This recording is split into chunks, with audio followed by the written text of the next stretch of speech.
Voilà, donc de retour après cette petite pause, toujours avec Philippe Londeux. Et donc après cet exposé fort intéressant sur Robespierre et la Révolution française, j'aimerais bien qu'on rentre maintenant, comme on est décidé, un peu dans le fond de ta théorie du civisme. Voilà, on rentre un peu plus au cœur de la matière. Pour faire la transition, une phrase qui pour moi est une des plus importantes qui a été, non pas prononcée, mais écrite à l'époque de la Révolution, Oui. et par Robespierre, c'est celle-ci. Alors, en substance, parce que c'est... Robespierre écrit, quand est-ce que l'intérêt... Ah. Oui. Donc, quand est-ce que l'intérêt des riches et des pauvres sera confondu? Jamais. Quand est-ce que l'intérêt des riches et des pauvres sera confondu? Jamais. Et il raye cette phrase. Il l'a rayée. Alors qu'est-ce qu'elle veut dire? Ben d'ailleurs, c'est pas... Moi, je pense que Robespierre a eu une intuition et qu'il a eu tellement peur de ce qu'il avait découvert qu'il a rayé cette phrase, il a essayé d'oublier ce qu'il avait trouvé, quoi. Mais qu'est-ce qu'il a trouvé?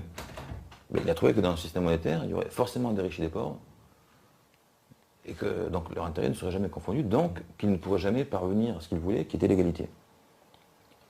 Mais il n'a pas eu l'idée, en fait, de sortir du système monétaire. Il a fait un constat qui est vrai, hein, dans le système monétaire, il n'y a par définition des riches et des pauvres. De par le jeu de la monnaie, il y a forcément des riches et des pauvres.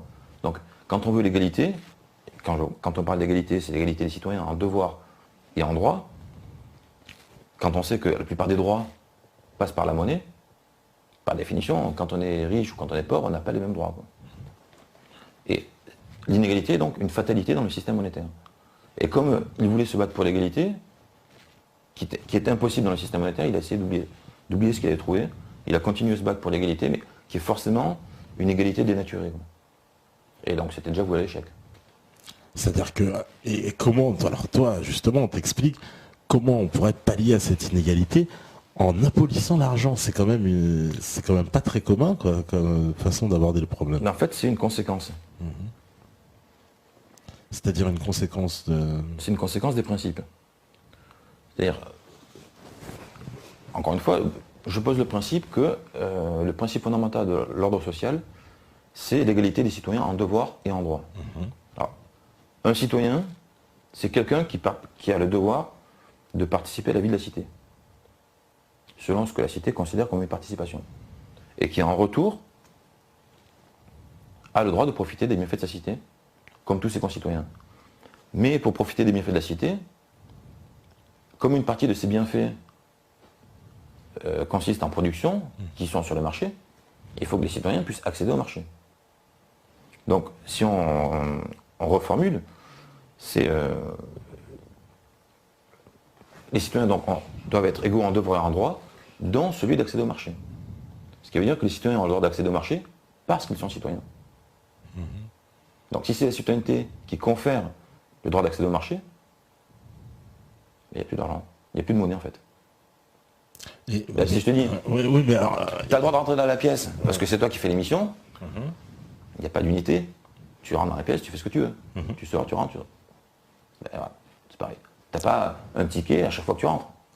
mais alors, alors oui, parce que... C'est exactement la même chose que quand des gens font partie d'une entreprise, souvent ils ont une carte qui atteste qu'ils font partie de l'entreprise. Cette carte sert essentiellement à leur permettre d'accéder à l'enceinte de l'entreprise. Donc avec cette carte, ils rentrent, ils sortent, ils rentrent, ils sortent. Cette carte, bon, c'est pas une carte... En fait, le principe que j'ai exposé, pour être appliqué, il faut effectivement que les citoyens disposent d'un moyen d'attester leur citoyenneté. Ben, aujourd'hui, c'est très simple, hein, il suffit de les doter d'une carte, une carte à puce, qui va chercher l'information dans une banque de données, qui vérifie qu'ils sont citoyens, ou qui vérifie leur citoyenneté. L'information, c'est oui ou c'est non. Il n'y a pas de un peu, pas beaucoup, 10, 20, 30. Non, c'est oui ou c'est non. C'est binaire. Et à partir du moment où leur citoyenneté est constatée, ben, ils vont chez le commerçant et ils prennent ce qu'ils veulent. Mais c'est vrai pour tout le monde. C'est pas vrai pour un individu, c'est vrai pour tout le monde. Évidemment, pour l'instant, on vient à peine de poser la base. Je dis les choses de manière simple. En réalité, c'est forcément plus compliqué que ça. Ouais. Mais le principe, c'est ça. C'est la citoyenneté qui confère le droit d'accéder au marché. Et je te disais, enfin, je sais plus, attends, je suis perdu. Je te parle des gens qui ont eu un badge. Oui, qui rentrent dans l'entreprise. C'est le même principe. Alors, leur badge est moins compliqué, parce que souvent, en fait, l'information est contenue dans la carte elle-même, c'est pas relié à une banque de données, etc. Quand ils badge, ça va dans une banque de données, mais c'est pas la carte elle-même qui permet d'accéder à la banque de données. Mais peu importe, c'est le même principe, en fait. Et là, il s'agit d'accéder avec l'enceinte, une enceinte physique. Là, dans le cas de ce que j'appelle la carte civique, il s'agit d'accéder au marché. Mais techniquement, c'est la même chose. Hein. Mais alors, c'est-à-dire, les personnes, elles sont plus payées. Enfin, elles sont plus payées. Parce qu'il n'y a plus d'argent. Mais pourquoi continuer à travailler? Mais aujourd'hui, on n'est pas payé non plus. Hein. Aujourd'hui, on nous donne des miettes, mais ce n'est pas être payé. En fait, l'argent sert à nous dépouiller de nos droits. Enfin, la monnaie. La monnaie sert à nous dépouiller de nos droits. L'argent, la monnaie n'intéresse que les riches. Pour les pauvres, ça n'a pas d'intérêt la monnaie. C'est un moyen de les exploiter. On leur dit, tiens, t'as vu, je t'ai donné un truc. Oui, ça vaut rien, c'est à peu près pareil. Quoi. Ouais, à peine de quoi vivre. Ouais. Repose ta question. Bah, justement aussi, par exemple, moi demain, on me dit... Ah non, parce que alors, tu me dis... Il n'y a plus d'argent, pourquoi j'irai travailler quoi? Non, mais... c'est pas que tu n'es pas payé. C'est que quand tu participes à la vie de la cité, bon, pour être simple, quand tu fais partie d'une entreprise, tu es citoyen. Puisque l'entreprise existe officiellement, donc elle a une utilité. Donc le fait même de faire partie d'une entreprise fait que tu es citoyen. Donc tu travailles dans cette entreprise, qui te garde évidemment tant que tu travailles, si tu ne fais pas ton boulot dehors. Ouais. Bon. Donc, tu fais partie de l'entreprise, tu es citoyen. En retour, tu as le droit d'accéder au marché, librement. Alors, tu me dis que tu n'es pas payé. Imagine que demain, tu fais ton boulot, et qu'en sortant, tu puisses acheter ce que tu veux. Est-ce que tu imagines la somme d'argent qu'il te faudrait pour pouvoir faire ce que tu veux quoi? Ben, grosso modo, c'est l'équivalent de ce que tu es payé dans mon système, sauf qu'il n'y a pas d'argent. Ouais, mais s'il n'y a pas de... En fait, il faut comprendre une chose. Ouais. C'est comme une sorte de forfait. En fait, tu ne payes pas en détail ce que tu achètes, ce que tu retires du marché. Tu payes en gros le droit d'accéder au marché par ton travail. Tu remplis un devoir envers la cité, et la cité en retour te garantit le droit d'accéder au marché. Puisque le marché il est alimenté par les gens. Et les entreprises, ouais, mais n'ont plus d'intérêt. Les entreprises qui existent juste pour un but lucratif, elles n'ont pas de... L'entreprise sera forcément constituée de citoyens. Ah, ce sera plus des entreprises comme maintenant. Ah bah, non mais tout change. Tout change. Ouais. Non mais toute la mentalité change par définition. Quoi. Mais l'entreprise est constituée de citoyens qui ont intérêt à le rester.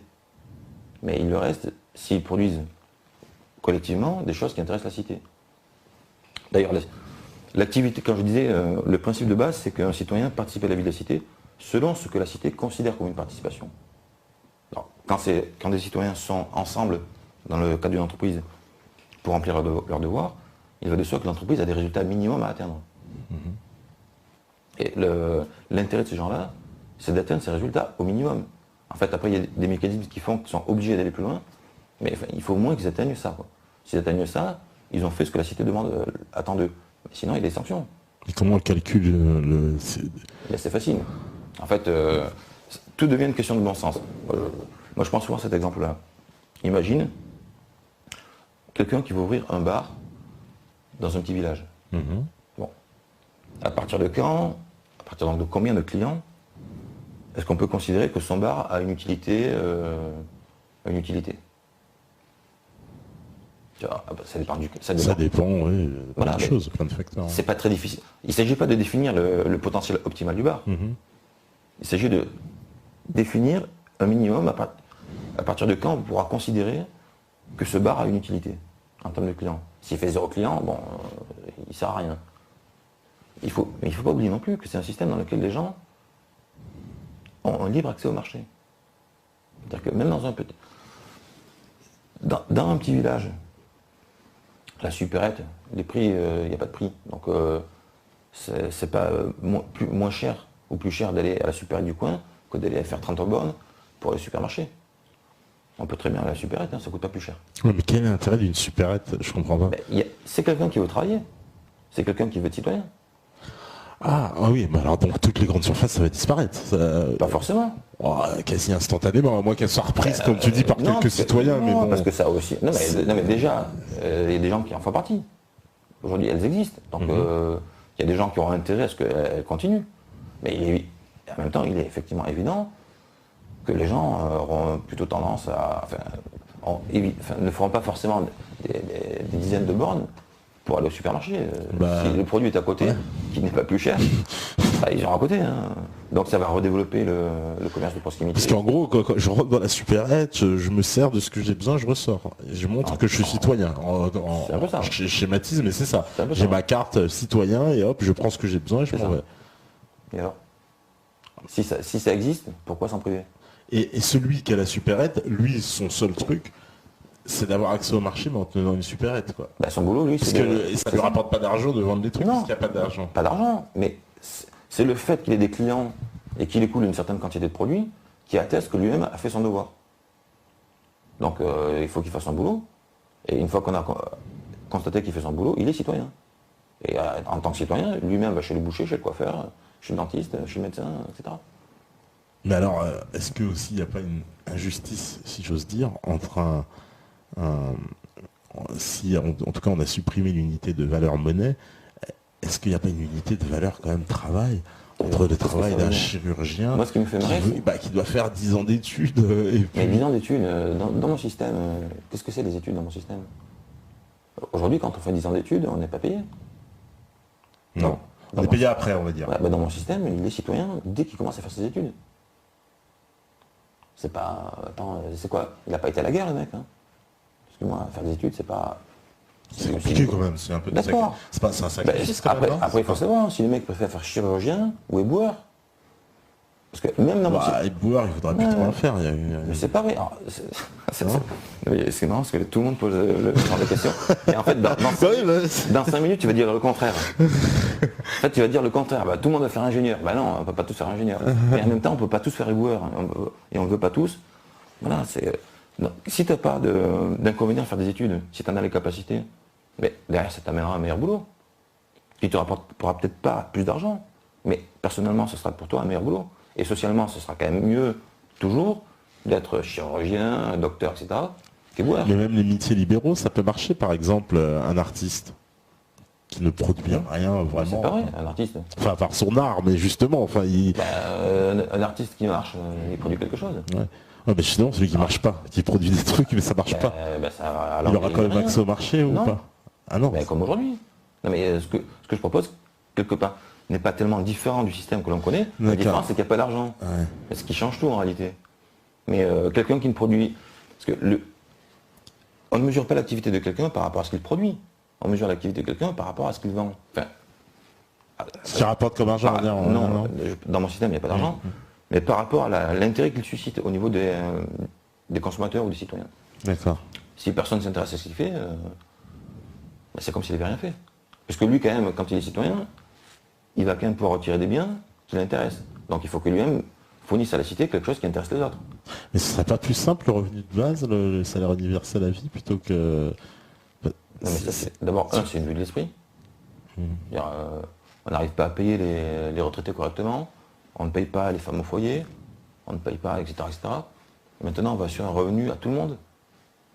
Assuré par la consommation, si on paye ce qu'on consomme, non pour crever tranquillement tout le monde dans son coin. C'est n'importe quoi. Non, parce que... En plus, c'est une logique totalement capitaliste. Hein. Ouais. C'est totalement contre-révolutionnaire. Hein. Ah ouais, tiens, c'est marrant ça. Ah tu trouves Bernard Friot, tout ça, tu trouves... Tant qu'on est dans la logique capitaliste, on est un contre-révolutionnaire. On ne veut pas la révolution, on veut faire perdurer le système. Enfin, c'est pas forcément ce qu'on veut de manière objective, de manière consciente, mais en tout cas, la conséquence, c'est quoi? Alors, il y a des questions, tu imagines bien, mais là je savais qu'immédiatement ça a suscité une tonne de questions. Alors on me dit le citoyen qui a 10 enfants, s'il prend sa dernière baguette de pain et que le suivant qui n'en a qu'un, donc a le droit à une baguette. Bref, ce système sera aussi injuste que les autres proposés, non? On parle, est-ce qu'il n'y aura pas une forme d'injustice? Comment on va répartir en fait, les richesses? En fait, c'est la répartition des richesses. Ça, ce coup-là, ça me fait penser à quelqu'un que je connaissais. Voilà, on me dit le citoyen qui fait un métier plus dangereux que les autres, plus fatigant, est-ce qu'il a le droit à plus de nourriture? Non. Mais on ne peut pas avoir plus de droits. Oui, parce que c'est le même droit pour tout le Ça n'a monde. pas de sens. Ça n'a pas de sens. Mais déjà, un métier plus dangereux, d'accord. Est-ce que c'est un système qui va pouvoir garantir le maximum de sécurité à ses employés? Si ça ne coûte pas d'argent. Aujourd'hui, pourquoi est-ce qu'on rogne sur les marges de sécurité, etc. Pour des questions de profit, hein. Mais tu crois que aussi, est-ce que le sens des choses va changer? C'est-à-dire, par exemple, les entreprises n'auront plus intérêt à produire du tout. Il y aura toute la production va s'arrêter, non? Je me fais l'avocat du diable, hein, volontairement. Oh, en plus, ton livre, ça tombe bien, c'est le réquisitoire, donc. Mais non, mais je viens de te dire, une entreprise, l'activité d'une entreprise est validée, à partir d'un certain moment, si elle ne produit pas, c'est fini. Donc finalement, ce qui est pas mal, enfin moi justement dans l'avocat du diable, là je parle contre tous ceux qui ont des... Ça veudrait dire que les entreprises n'ont pas des bonnes intentions un peu, non? 2 secondes, je ne pourrais évidemment pas répondre à toutes les questions oui, qu'on me pose là, mais je vous garantis que toutes les réponses, toutes les questions que vous avez pu imaginer, je les ai évidemment imaginées aussi, et j'apporte les réponses dans les 2 bouquins en fait, qui sont le réquisitoire ou le civisme, ça dépend de la question. Et ils sont tous dans le bouquin, tout sur le civisme. Et on me dit, par exemple, oui, évidemment, ceux qui ne travaillent pas. Alors, c'est quoi le cas de ceux qui ne travaillent pas? Alors, il y a 2 choses. Ceux qui ne peuvent pas travailler. Voilà, oui, il y a le cas. Pour X raisons. X raisons, handicap, etc. C'est plutôt dans le handicap. Alors, celui-là, effectivement, est à la charge de la société. Bon, ça ne veut pas dire qu'il est citoyen, hein, mais il est à la charge de la société. Ça ne lui coûte rien, de toute manière, il peut être à la charge. Et quand on n'est pas en état de travailler, c'est qu'on n'est peut-être pas non plus en état d'exercer ses droits de citoyen. Donc si on n'est pas en état d'exercer les droits de citoyen, ni non plus les devoirs, on ne peut pas être citoyen. Ouais, mais si quelqu'un lui manque une jambe ou un bras... Alors on peut travailler, hein. Ouais. Bah attends, on n'est pas... Excuse-moi, pour être dans un fauteuil, on peut travailler, hein. Oui, c'est vrai. Moi, je pars du principe que ce n'est pas à la société de dire si quelqu'un est handicapé. C'est à l'intéresser lui-même. S'il veut s'assumer en tant que citoyen valide, il a sa dignité. Et maintenant, si effectivement il se sent trop incapable, il y a des gens qui ne sont pas conscients non plus de leur handicap, après là, effectivement, c'est la société qui les prend en charge. Mais on n'est pas des handicapés, quelle est leur situation aujourd'hui? Ils ont besoin de matériel qui leur coûte les yeux de la tête, ils ne peuvent pas se le payer. Oui, c'est vrai. Ouais. Même si le matériel existe. Ils n'ont pas accès à beaucoup d'emplois. Là, la question elle est réglée, hein. Alors, en plus, évidemment, dans ce système-là, on peut, comme aujourd'hui, imaginer des quotas pour des gens qui sont handicapés, enfin, qui sont diminués. Ça défie. Bah, ça a suscité évidemment énormément de questions. Qu'est-ce que tu as vu comme question? Ne vaut-il pas mieux réquisitionner les banques et redonner ces aides de noblesse à l'argent? Bah oui, c'est non, l'argent. Voilà ce que je t'évoquais en off, tu vois, que tout le monde. C'est-à-dire, toi, tu dis la création monétaire, ça suffit pas. Non, l'argent public, ça sera pas suffisant. Déjà, alors c'est une chose que je n'ai pas encore dite. L'argent, ce n'est pas la monnaie. Enfin, ce que moi j'appelle l'argent, que j'écris avec un grand L, enfin, L majuscule et argent tout attaché, ce n'est pas la monnaie. L'argent, je le définis comme étant la croyance que la notion de valeur marchande est nécessaire pour échanger.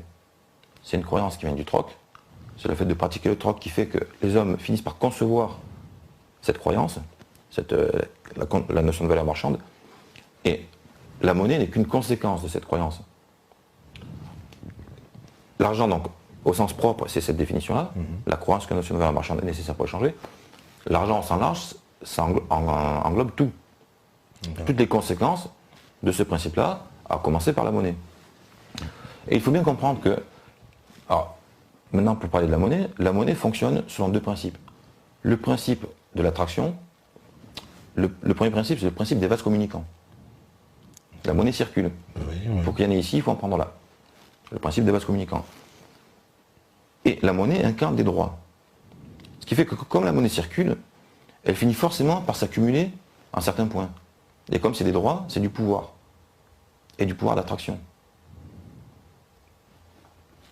Donc, obligatoirement, dans le système monétaire, il y a inégalité. Déjà, il n'y a pas de droit, en fait, au sens propre. La monnaie limite, par définition, le pouvoir d'achat est limité avec la monnaie. Il est limité à la quantité de monnaie dont on dispose. Donc, ce n'est pas, en fait, un vrai droit. Quand on est dans un système monétaire, on ne peut pas concevoir les droits du citoyen. Puisque les droits du citoyen passent par la monnaie. Enfin, les droits des individus passent par la monnaie. Donc on ne peut pas réfléchir en termes social.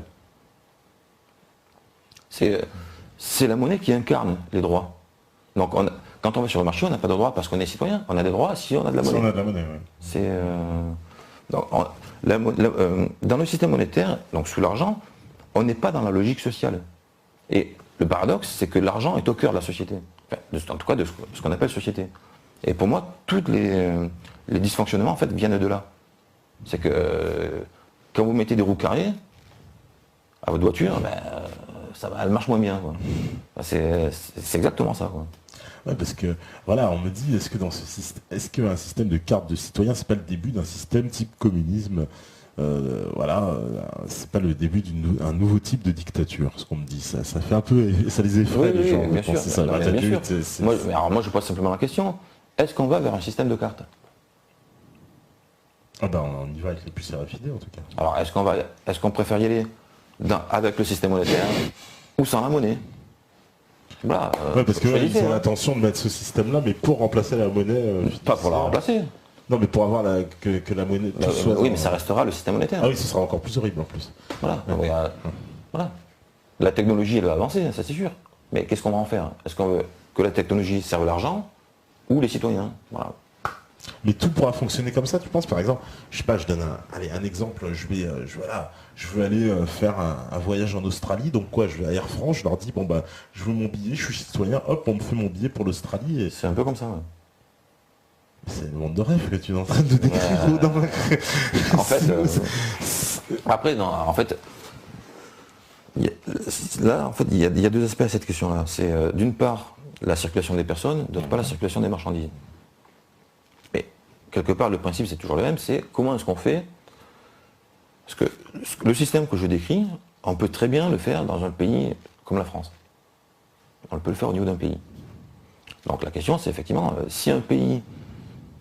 quand un pays ne dispose pas d'argent, comment est-ce qu'il fait ces échanges internationaux? Ouais, parce qu'eux, ils vont vouloir de l'argent. Par exemple, si j'importe mes biens de Chine, les Chinois, ils vont me dire, t'es bien gentil avec des cartes de citoyen. Cela dit, les biens de Chine, le jour où il n'y aura plus d'argent dans ce système-là, on n'aura plus besoin de délocaliser les usines en Chine. On sera moins cher en France qu'en Chine. Dans l'absolu. Ouais. Donc, parce qu'on n'envoie pas les usines en Chine. Limite, quoi, ils vont mettre par philanthropie ici pour faire travailler les Chinois, par philanthropie. Ils vont concurrencer les Chinois, non, ce serait énorme.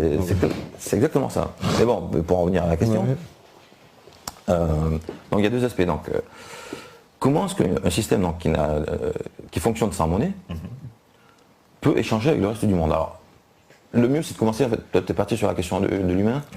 Il y a des réponses. Mais après, le problème, c'est que ça dépend après de conventions internationales. Tu vois, donc, je ne peux pas te dire les conventions qui sont adoptées, mais sur le principe, par exemple, des marchandises. Sur la question des marchandises. On oublie que l'argent, parce que le raisonnement, c'est toujours l'argent, ça sert à acheter. Donc si on n'a pas d'argent, on ne peut pas acheter. Bon, sauf que l'argent, pour que ça permette d'acheter, il faut d'abord le gagner. Ouais. En fait, il est là le point. Comment est-ce qu'un pays peut acheter? Parce que là, on est dans un système qui va fonctionner en tant que système. La société va fonctionner en tant que société. Là, aujourd'hui, c'est chacun de son côté. Là, c'est une société, quoi.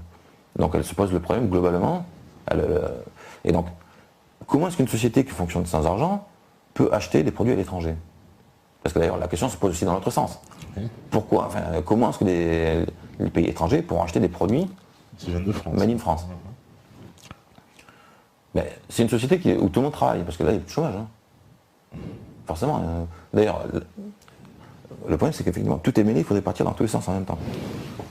Mais 2 secondes sur la question du chômage. Imaginez que demain, tout le monde ait un pouvoir d'achat élevé. Alors, je ne sais pas, imaginez que dans le contexte actuel, c'est une utopie, mais c'est pour se faire une idée, que demain tout le monde ait, je sais pas, 5 000 euros par mois. Il n'y a plus de chômage. Il n'y a plus de chômage. Aujourd'hui, quand on fait des relances, on leur donne, allez, généreusement 1%. Quoi. Bon, si demain on leur met 300%, c'est sûr, il n'y a plus de chômage. Pourquoi? Parce que la demande est telle que ça suscite de l'offre de partout. Si vous pouvez aller au cinéma, au restaurant, acheter une voiture, faire ci et faire ça, de l'autre côté, il faut que des gens qui le produisent. Et pour qu'il y ait des gens qui le produisent, il faut que des gens travaillent. Donc le chômage terminé. Là, c'est un système dans lequel il n'y a pas d'argent. Donc c'est pouvoir d'achat, en théorie, illimité. En plus, on pourrait travailler moins, en plus, je veux pas dire. Bien sûr. C'est pour ça que d'ailleurs, moi j'étais contre la loi des 35 heures. Parce que c'est... on doit travailler moins si ça a un sens. Mais là, c'est soi-disant pour partager le travail. Oui. Partager le travail et les revenus au passage. Hein, parce que les salaires ont été gelés pendant 10 ans. Quoi. Bon. Mais donc c'est un système, il ne peut pas y avoir de chômage. La demande étant infiniment supérieure à l'offre tend forcément à augmenter. Et quand elle arrive à son maximum, c'est qu'il y a plein d'emplois. Et comme la demande est toujours supérieure, ben, on reste en plein emploi. Ce qui n'est absolument pas possible aujourd'hui. Donc c'est une société qui produit. Si elle produit, elle peut exporter. Si elle exporte dans des pays monétaires, ben, elle vend ses produits. Si elle vend ses produits, elle a un budget. Ben, si elle a un budget, ben, elle peut acheter les produits des autres. Alors évidemment, il faut mettre en place des institutions, etc. Mais en gros, voilà. C'est ce que font les gens tous les jours. Pour bien illustrer, donc par exemple, je sais pas, nous on produit des parfums, par exemple les Français, là, on produit des parfums. On vend donc nos parfums à des Chinois qui, eux, nous paieront donc en monnaie. Et donc, nous, avec cette monnaie, on pourra évidemment acheter avec d'autres pays qui pratiquent encore le monétaire, par exemple. Bien sûr. Ouais. J'ai même imaginé que cette société-là puisse créer une monnaie, non pas pour qu'elle circule à l'intérieur, mais une monnaie pour les échanges internationaux. Une monnaie qui serait donc gagée sur sa production. Ce serait une société qui serait à l'abri des crises financières. Imaginez la puissance de cette monnaie. Le paradoxe, ce serait donc que c'est un système sans monnaie qui aurait la monnaie la plus forte du monde. Quoi. Il ne faut surtout pas. Non, parce que c'est super en tout cas, on peut se baser déjà sur la première solution. Les échanges internationaux, pour l'heure actuelle, c'est le dollar qui maîtrise, bon, pour le moment, voilà, qui est le centre. Ça voudrait dire que aussi, il ne faudrait pas qu'il y ait un pays qui s'empare de cette monnaie internationale. Parce qu'on non, mais ça, c'est ce que j'ai dit. C'est une solution que j'ai envisagée. Ouais. Mais on peut déjà fonctionner simplement avec la monnaie des autres. Hein. La monnaie des autres, ça suffirait. Ouais. Après, là, on est en train de poser une base. Après, sur le long terme, d'ailleurs, à court terme, moi je pense que si la France passait à ce système-là, dans les 10 ans, toute l'Europe y passe. Hein. Et là, pour le coup, on pourrait faire une vraie Europe. Parce qu'on me dit. D'ailleurs, c'est marrant, on pourrait parler d'Europe. La vraie Europe. Parce que là, on est un peu dans la question européenne. Parce qu'on me dit. Comment dire, pour acheter les matières premières, oui, bah, c'est toujours le même. C'est le même principe. C'est le même principe, c'est-à-dire on irait chercher de l'argent via ce qu'on irait, puis on achèterait nos matières premières avec. D'ailleurs, cela dit, les matières premières, même aujourd'hui, ça fonctionne un peu comme ça, il me semble, il y a du troc entre pays. Mais comment on éviterait? On peut très bien, non mais par exemple, excuse-moi, on peut très bien demander l'importation de matières premières, un échange de produits finis, qui sera en plus de qualité cette fois-ci. Hein. C'est du Made in France, avec toute la dernière technologie, etc. Donc, on trouvera toujours des terrains d'entente. Un pays qui produit et qui n'a pas de chômage, il trouvera toujours à s'entendre avec ses voisins. Parce que oui, parce que est-ce qu'il n'y aura pas un risque aussi de dérapage au niveau de la France elle-même, où des gens ils profiteraient de ce système pour s'enrichir eux-mêmes à l'étranger en allant chercher les produits dans les magasins, les revendant ailleurs. Mais ça n'a pas de sens. Pourquoi s'enrichir? Ça n'a aucun sens. Parce que la monnaie serait inutilisable en France, du coup, pour le coup. Ils vivraient sur les frontières, peut-être. Je vais dévaliser un magasin français, puis je vais tout revendre en Suisse. Très bien avoir les réfugiés compactés en Suisse. Mais après, ça dépend aussi de... En même temps, si les pays étrangers... Non mais déjà, tu peux avoir des lois en France qui l'interdisent, hein. Déjà, d'une part. Ouais. Le mec se fait gauler, terminé, il n'est plus citoyen, il est tout perdu. Hein. Parce que là, dans ce système-là, t'es pas citoyen, t'es plus rien, quoi. Bon, c'est pas tout à fait vrai. Hein. Tu as le droit d'avoir un lopin de terre pour cultiver tes carottes. Mais je suis pas sûr que le mec, entre être citoyen et cultiver ses carottes tout seul dans son coin, oui, parce que citoyen, c'est un statut suprême. Alors on peut perdre aussi, tu dis, ce statut. Est-ce qu'on peut le perdre aussi de façon pénale Oui, évidemment. D'ailleurs, c'est d'où l'absurdité du débat qu'on peut avoir aujourd'hui sur les détenus. Un détenu n'est plus citoyen. Et évidemment, il n'a pas le droit de vote. On ne peut pas être citoyen quand on est privé des droits du citoyen, par définition. Des droits et des devoirs. Quand on est en prison, les devoirs, on ne les remplit pas trop, quoi. Parce que justement, les devoirs du citoyen, parce que ça, c'est la notion très importante, les devoirs, donc pour toi, c'est d'assurer donc un minimum de temps à la collectivité, c'est ça? Alors, comment ça se définit? Je dis, déjà, le premier devoir du citoyen, en théorie, c'est de défendre la cité. Parce que l'origine de la société, c'est l'instinct de conservation. On est en société pour garantir notre survie. Bon, après, quand une société est importante, elle n'a pas besoin de garantir sa survie tous les jours. Ouais. Donc c'est un devoir qu'on remplit qu'occasionnellement. Donc le premier devoir au quotidien, c'est de participer à la vie de la cité. Je dis bien participer, ça ne veut pas dire travailler. Le travail est une forme de participation. C'est pour ça que participer, c'est beaucoup plus large. Pour ça, tout à l'heure, je parlais par exemple des femmes au foyer. C'est pas femme au foyer toute seule avec son chat. Hein. C'est femme au foyer, avec des enfants, avec... voilà. Après, c'est des lois. Dans certaines conditions, on a le droit de rester au foyer quand on a un conjoint. Après, c'est les lois de ce système-là. Il faudra tout redéfinir, quoi, toutes les lois après quand même. Ah ben, ouais, pour le coup, ouais. En même temps, si on veut rien définir, si on préfère rester dans ce système-là, tant mieux. Enfin, on peut choisir. Hein. Ce système-là, pour moi, il va dans le mur. Donc, mais par exemple, un retraité. Dans ce système, que se passe-t-il pour un retraité dans ce système? Il reste citoyen. Il est retraité parce que la loi lui permet de ne pas travailler à partir d'un certain temps, après avoir passé tant d'années à travailler. Bon, s'il profite de ce droit, il est retraité. Mais ça veut dire quoi? Ça veut dire qu'il est toujours citoyen. Donc il n'a pas cotisé, puisqu'il n'a pas d'argent. Et en tant que citoyen, il a toujours accès au marché. Et il a le même droit que quand il était actif. C'est le même droit. Aujourd'hui, c'est pas tout à fait la même chose, quoi. Je parle même pas des veuves, etc. En plus, c'est une société où, alors, j'ai envie de dire, le superflu disparaîtrait, alors, hein, tu crois pas? Parce que finalement, tous les produits de luxe, tout ce qui est un peu superflu, superficiel, ça n'a pas trop d'intérêt dans une société comme celle-là. Pourquoi? Puisque je sais pas, sinon, ils vont être en rupture de stock, alors. Tout le monde va aller acheter, je sais pas, mon parfum, j'irai l'acheter chez Lagerfeld plutôt que chez à Monoprix, quoi. Puisque de toute façon, il n'y a plus d'acheter. Donc j'irai avec ma carte de citoyen. Non, ce sera la même chose pour tout. Ce sera la même chose pour tout. Mais on ne produira plus pour fournir Franprix. On ne produira plus que pour fournir Fauchon. On ne fera plus des voitures de merde. Parce qu'en fait, aujourd'hui, tout sera bien, oui, c'est ça, produit de la merde, les gens peuvent les acheter, mais si demain les gens peuvent acheter mieux, ils vont acheter mieux. Mais c'est quoi le problème que les gens achètent mieux? C'est quoi le problème que demain les gens achètent de la bouffe bio plutôt que la bouffe produite par Monsanto? Moi, je vois pas là un problème, en fait. D'ailleurs, en parlant de Monsanto, qu'est-ce qui fait que la puissance de Monsanto... Mais c'est un système... Alors aussi, quand j'y pense comme ça, à la volée, je me dis c'est un système qui est fait pour favoriser quand même la petite production plutôt que la grosse production, dans l'absolu. Parce que la grosse production, tu me dis, les entreprises vont être reprises par les citoyens. Mais les grandes entreprises, il y a peu de chance, non? Pourquoi? Non, qu'elles soient reprises par les citoyens intégralement. Qu'est-ce que ça veut dire après? Non mais une entreprise est portée... Il faut comprendre une chose. Dans ce système-là, les entreprises ne sont pas nationalisées. Elles ont un but public et elles sont gérées de manière privée. Pourquoi? Parce qu'elles ont un devoir à remplir. Donc on ne peut pas exiger quelque chose de la part de quelqu'un si on ne lui laisse pas de responsabilité. D'accord? Donc elles sont gérées de manière privée, mais avec un but public. Après, il y a des gens qui peuvent avoir envie de monter des entreprises. Ah, mais toutes les entreprises qui sont extrêmement dépendantes des importations extérieures, il faut qu'elles possèdent de l'argent alors pour... Non, mais ça ne marchera pas comme ça. Ça passe après.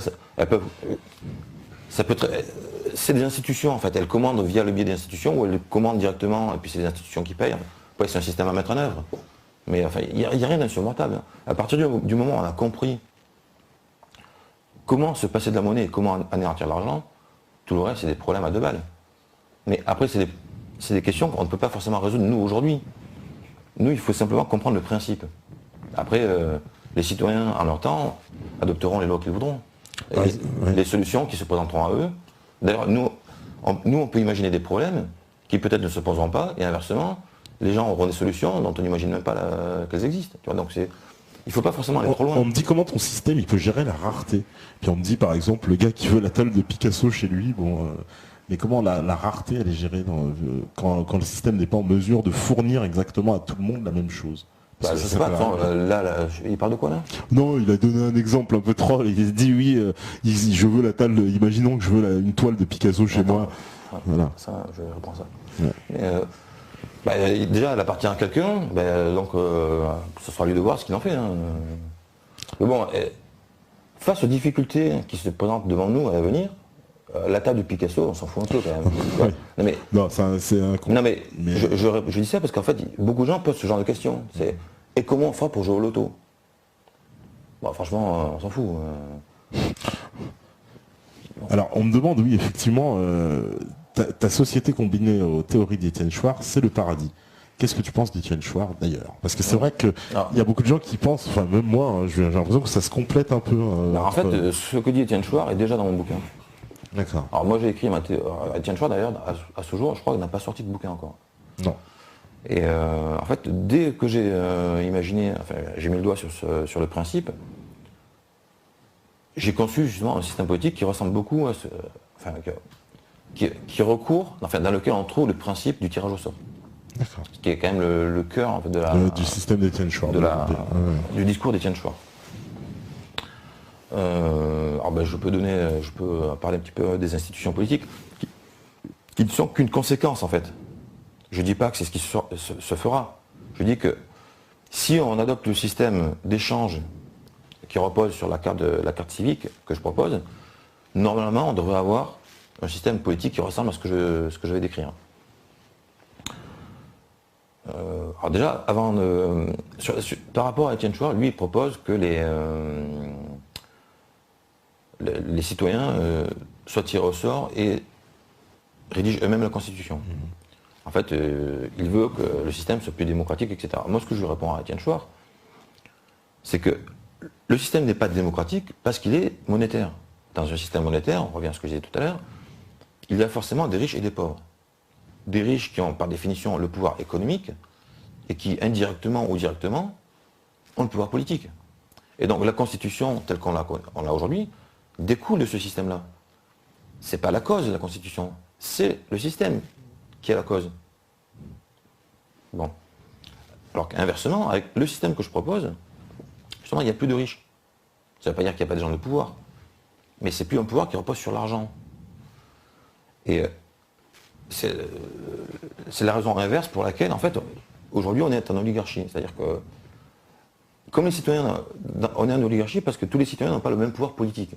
Si demain tout le monde a le même pouvoir politique, par la force des choses, on a forcément une démocratie. Alors, ça veut dire quoi une démocratie? Une démocratie, c'est un système dans lequel les lois sont ou faites ou au moins ratifiées par le peuple.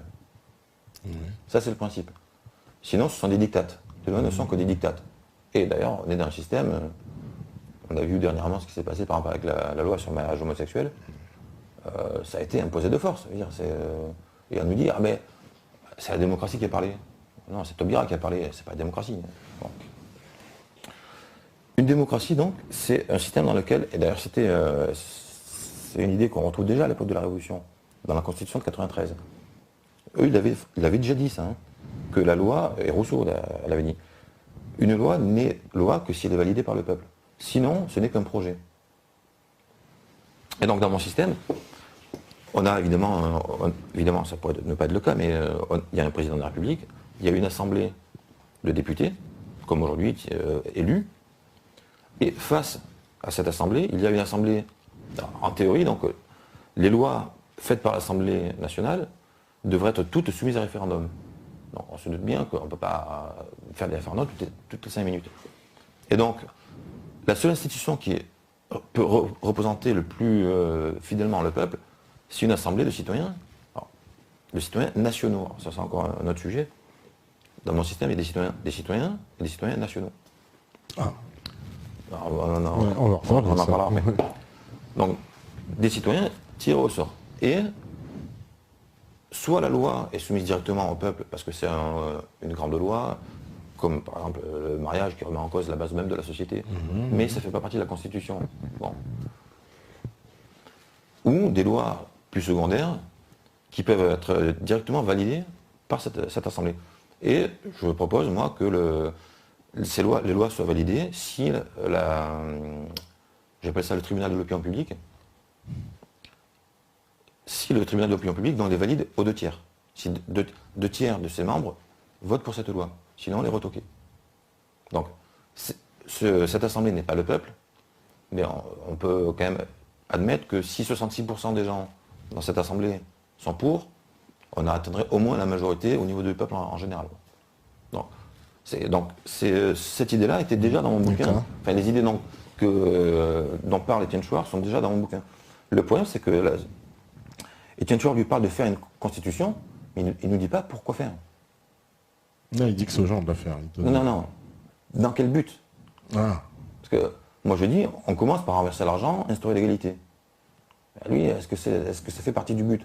Parce que si l'arrivée, c'est pour cautionner le système actuel, d'abord, je ne suis même pas sûr qu'on puisse arriver à faire ce qu'il veut, c'est-à-dire à faire une constitution, tirer au sort, etc. D'ailleurs, il s'est passé un truc un peu semblable en Islande, je crois. Une constitution a été, je crois que c'est en Islande, non? Oui, en Islande. Qui a été tirée au sort et elle a été retoquée par le Parlement. Ouais. Ben oui, tant que les révolutionnaires n'ont pas le pouvoir, ils n'ont pas le pouvoir. Tant que les révolutionnaires n'ont pas le pouvoir, ils laissent le pouvoir aux autres. Donc en fait, on ne peut arriver à ce système-là que si d'abord on fait la révolution. Parce que je pense qu'effectivement, ce que je dis, c'est-à-dire renverser l'argent, c'est une révolution, quoi. Ah oui, c'est moi qu'on puisse dire. J'avais jamais entendu aussi révolutionnaire, si tu veux. Et de la façon dont je le propose. Ouais. Parce que des gens, c'est une idée qui est quand même déjà dans l'air du temps, de s'attaquer à l'argent, à la monnaie. Oui, c'est vrai. Mais de la façon dont je le fais, je ne l'ai pas lu nul. Je n'ai rien trouvé de semblable. J'ai l'impression que tu vas encore plus loin que toutes les logiques pour le moment, justement, qui étaient, on avait vu la logique d'Étienne Chouard, qui était la logique, on va dire, qui prônait le renversement total du système politique. Et toi, tu dis, mais non, il faut aller encore plus loin, c'est l'argent qu'il faut renverser, et que le système politique va naître de ce renversement de l'argent. En fait, on croit que la démocratie va apporter l'égalité. C'est ça l'idée de faire des élections, etc. On croit que la démocratie va apporter l'égalité. En fait, c'est le contraire. C'est l'égalité qui va apporter la démocratie. Parce que si on n'est pas dans l'égalité, on n'est pas en démocratie. Il ne peut pas y avoir de démocratie. Donc la démocratie ne peut pas apporter l'égalité. Parce que déjà, c'est une vue de l'esprit, la démocratie. Oui, parce que... Et d'ailleurs, quand on est dans l'inégalité, on ne sait même pas ce qu'est l'égalité. Les gens ne savent. Tout à l'heure, on parlait de Robespierre. Robespierre avait une conception dénaturée, et pourtant c'était vraiment le champion de l'égalité. Et bien, même lui avait une conception dénaturée de l'égalité. Donc on ne peut pas se battre pour quelque chose que l'on ne conçoit pas. Alors, beaucoup de réactions, évidemment. On me dit, voilà... Alors, justement, il y a quelqu'un qui parle justement du projet Vénus. Oui, le projet Vénus, voilà. Alors, il y a le projet Vénus, c'est un équivalent, dans le même genre, il y a le projet Zeitgeist. Oui, Zeitgeist. Il y en a d'autres qui parlent de système anti-monétiste, il y en a d'autres qui parlent de désargence. Tout ça, c'est des systèmes qui se ressemblent. La décroissance aussi, j'entends beaucoup parler. C'est encore différent. Okay. En fait, c'est des gens qui, effectivement, ont compris, ont senti que l'argent, alors l'argent, cette fois-ci avec une apostrophe, est au cœur du problème. Et leur solution, c'est de supprimer la monnaie, quoi. Et puis, après, tout ira pour le mieux. Voilà, par l'opération du Saint-Esprit, tout est résolu. Je suis pas sûr que... Alors, d'une part, il y a ça. En plus, c'est souvent des gens qui sont universalistes. Tu vois, c'est anarcho-gauchistes, tu vois, et ça se fait au niveau de la planète. Oui. Et le monde des bisounours, quoi. Tout a marché parce que les gens ont une conscience, etc. Mais alors déjà, souvent, ils n'ont déjà pas analysé ce qu'était réellement l'argent. Ouais, d'accord. Ouais. Si, en fait, si on ne remplace pas la monnaie par quelque chose qui anéantit l'argent, on reviendra à la monnaie. Parce qu'on n'a pas, en fait, anéanti le cœur de la logique. La logique, c'est donc la croyance que la notion de valeur marchande est nécessaire pour échanger. Si on n'a pas identifié ça, et qu'on ne met pas en place un mode d'échange qui supprime cette logique-là, en fait, on reviendra à ça, quoi. Et d'une part, il y a ça. D'autre part, après, il y a le fait que ce sont des gens qui sont universalistes, ils ne conçoivent pas la nation, ils partent directement dans des échelles qui ne tiennent pas la route. En fait, ce sont des mondialistes. C'est le pendant des mondialistes. Donc, des mondialistes, c'est des capitalistes. Hein. Ouais. Donc, ça ne veut pas dire qu'après, il n'y a pas de bonnes idées par-ci par-là. Mais dans le projet global, ça, moi, ne tient pas la route, quoi. Parce que, alors justement, est-ce que dans ton système, ceux qui ont le plus à perdre, c'est les riches, en fait, clairement. C'est un système... Pas forcément. Franchement, parce que moi, si j'avais 150 millions d'euros, de côté, je me dirais, mais ce gars-là, qu'est-ce qu'il me raconte? Oui, mais ça c'est en théorie. Déjà, tu peux pas les dépenser, pour commencer. Ouais. Et puis on est aujourd'hui. Moi, j'ai pas dit que la révolution c'était demain. Le système, à mon sens, le système va s'effondrer tout seul, quoi. D'ici... moi, j'ai toujours prévu, depuis que j'ai commencé à écrire, je dis autour de 2030. Donc on a 20 ans, quoi. Voilà. Peut-être qu'à ce moment-là, les riches se diront, il faut peut-être passer à autre chose avant qu'on nous zigouille, ou j'en sais rien, moi, tu vois. De toute manière, il y a toujours quelqu'un qui a intérêt à conserver le système. Ouais. C'est pas pour ça qu'il n'y a pas de révolution. C'est clair. Donc, est-ce que les 99% de la population vont se soucier du 1% qui a intérêt à conserver le système? En tout cas, est-ce qu'ils vont s'en soucier longtemps? Voilà. Est-ce que c'est la préoccupation de quelqu'un qui fait partie des 97%? Est-ce que c'est son rôle de s'inquiéter de l'intérêt du 1%? Une question, par exemple, aussi avant la pause, là, justement, sur la propriété privée. Ouais. On conserve tout en l'état, comment ça se passe? C'est un système dans lequel vous pouvez accéder au marché. Par définition, vous en retirez des biens, qui sont donc votre propriété privée. Mais c'est comme aujourd'hui, en fait. Oui, mais la propriété privée, par exemple, pour une maison. Moi, par exemple, j'ai ma maison, je veux la vendre. Comment je fais? Je peux plus la vendre, il n'y a plus d'argent. Alors comment je fais? C'est une forme d'illusion, en fait, aujourd'hui. Si demain, le TG veut passer sur ta maison, elle n'est plus à toi, ta maison. Oui, c'est vrai. Bon. Alors, il y a l'argent qui fait qu'il y a une espèce d'illusion, tu crois que tu es propriétaire. En réalité, le sol appartient à la nation. Mais alors, qu'est-ce que je fais, moi, propriétaire, avec ma maison que je veux vendre? Comment ça se passe? Il y a différentes façons de faire. Ça, c'est pareil, c'est encore des institutions. T'inquiète pas, il y a quelqu'un qui la prendra à ta maison. Bah oui, ça me fait peur, mais moi, je vais me retrouver. C'est toi qui veux la céder. Oui. Non, mais après, c'est un système qui aura des règles. Donc, après, on ne va pas forcément rentrer dans le détail de toutes ces règles, ce sera fastidieux. Mais t'inquiète pas, ce sera faisable. Ce sera faisable, parce que non, mais c'est une question importante, parce que la propriété privée, ça a été au centre de toutes les révolutions, quoi. Après, mais de toute manière, on ne sera pas propriétaire au sens propre. Tu seras propriétaire, par exemple, aux yeux de tes concitoyens, mais jamais aux yeux de la cité. Ce qui est déjà le cas aujourd'hui, en vérité. Tu vois? Aujourd'hui, comme je te disais, si demain on veut t'exproprier pour faire une maison, faire une route, un train, une route, on t'exproprie. Alors on t'indemnise, parce qu'on est dans un système monétaire. Mais bon, dans le système où il n'y a pas d'argent, ça n'a pas de sens de t'indemniser. On peut éventuellement te proposer autre chose, mais même par tes propres moyens, tu pourras te reloger, etc. Tu vois, ça n'a plus de sens. Je prends un exemple. Demain, tu as un accident de voiture. Ouais. Aujourd'hui, il y a des assurances.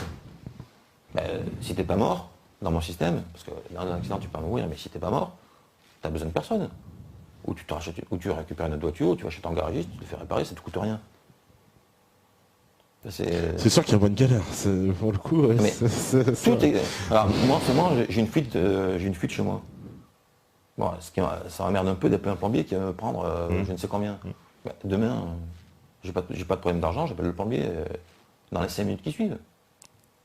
Ouais. Mais tout le monde appellera le plombier, il n'y aura plus assez de plombiers aussi. C'est pas vrai. Non. C'est pas vrai. Parce qu'on aura tous... Mais déjà, il y a 5 millions de chômeurs, voire plus. Ouais. Mais il faut s'imaginer que tout le monde bosse là. Non seulement tout le monde bosse, mais tous les gens qui aujourd'hui bossent dans la finance, à brasser du vent, ils font autre chose. Oui. Et quelque chose d'utile. Oui, parce que vous faites content, c'est eux dont je te parlais, les gens qui gagnent beaucoup d'argent et qui font pas grand chose. Non, moi je parlais pas des gens qui gagnent beaucoup d'argent, moi je parlais des fonctionnaires, des gens qui travaillent dans les assurances, des gens qui travaillent dans les banques, etc.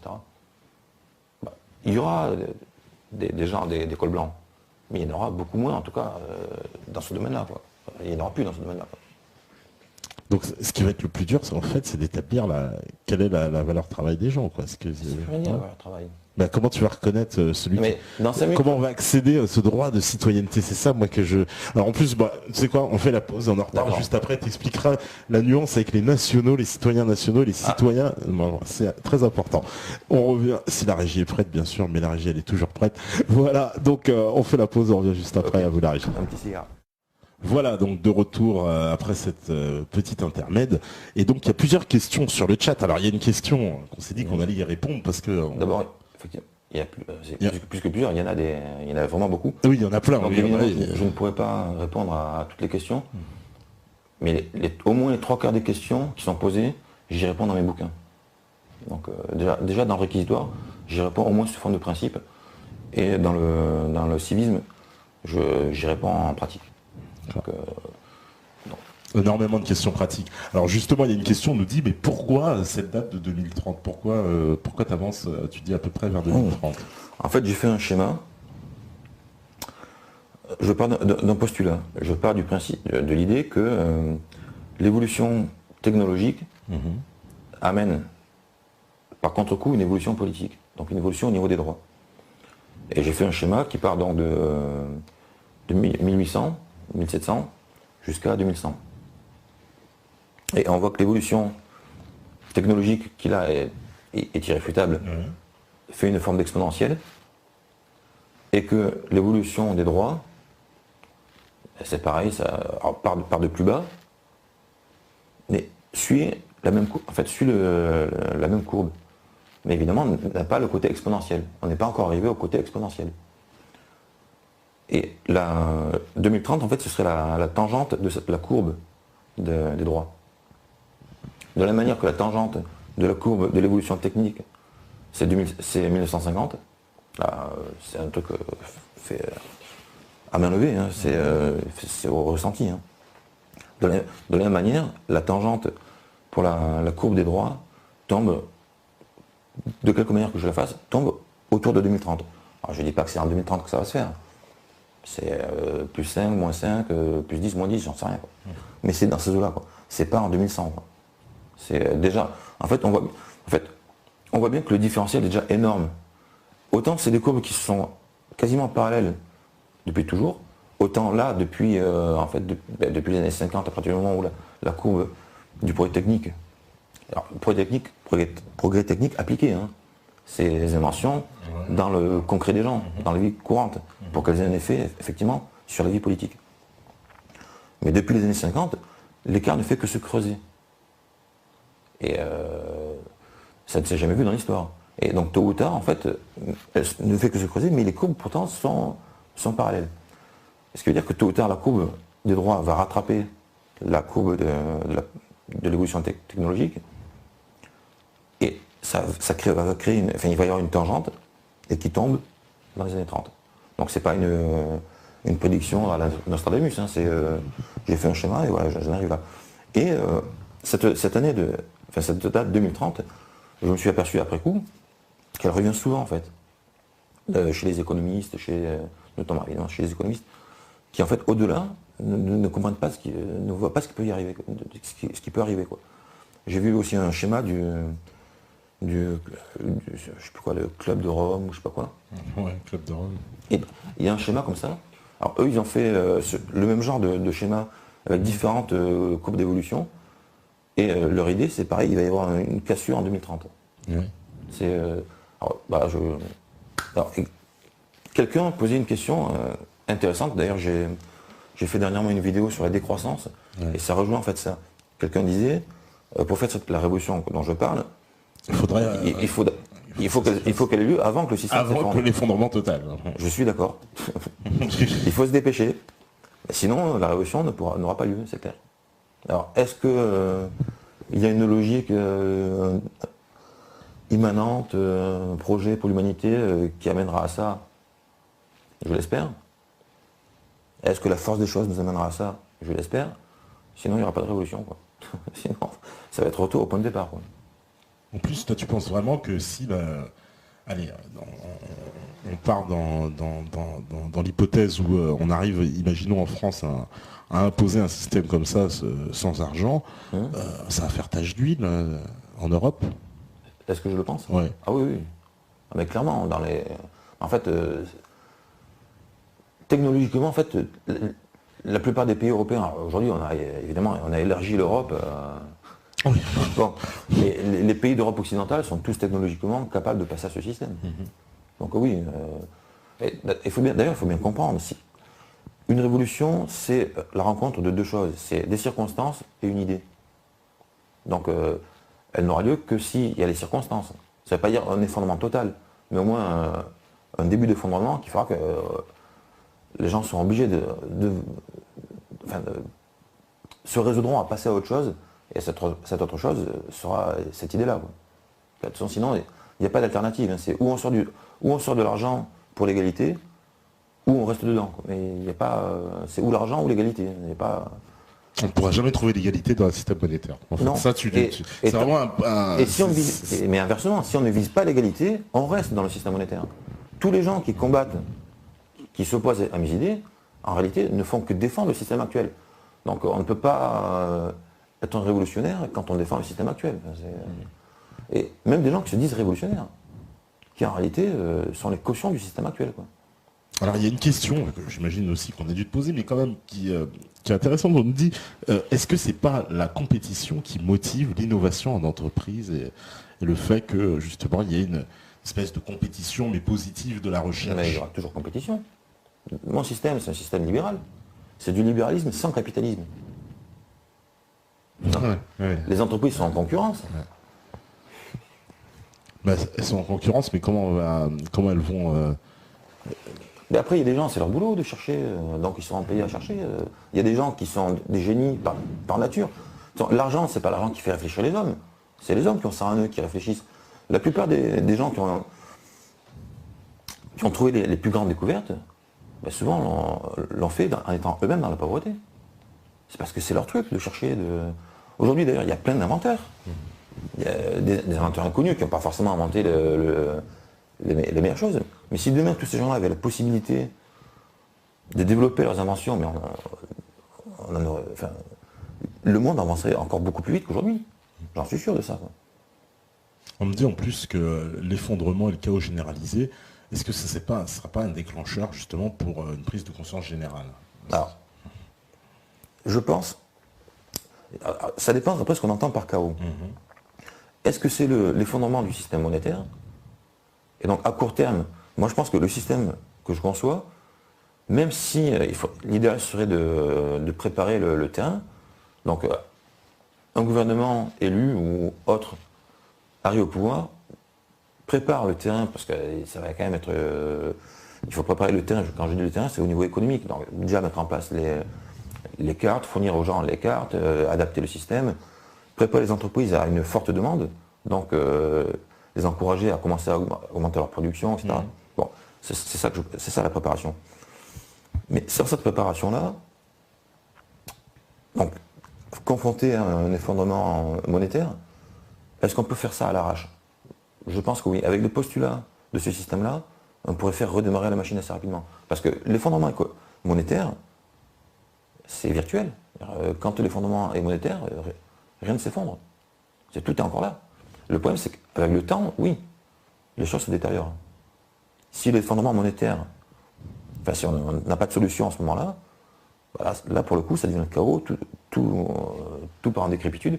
Mais si on arrive à intervenir tout de suite, on peut éventuellement relancer la machine et faire notamment la révolution que je prône.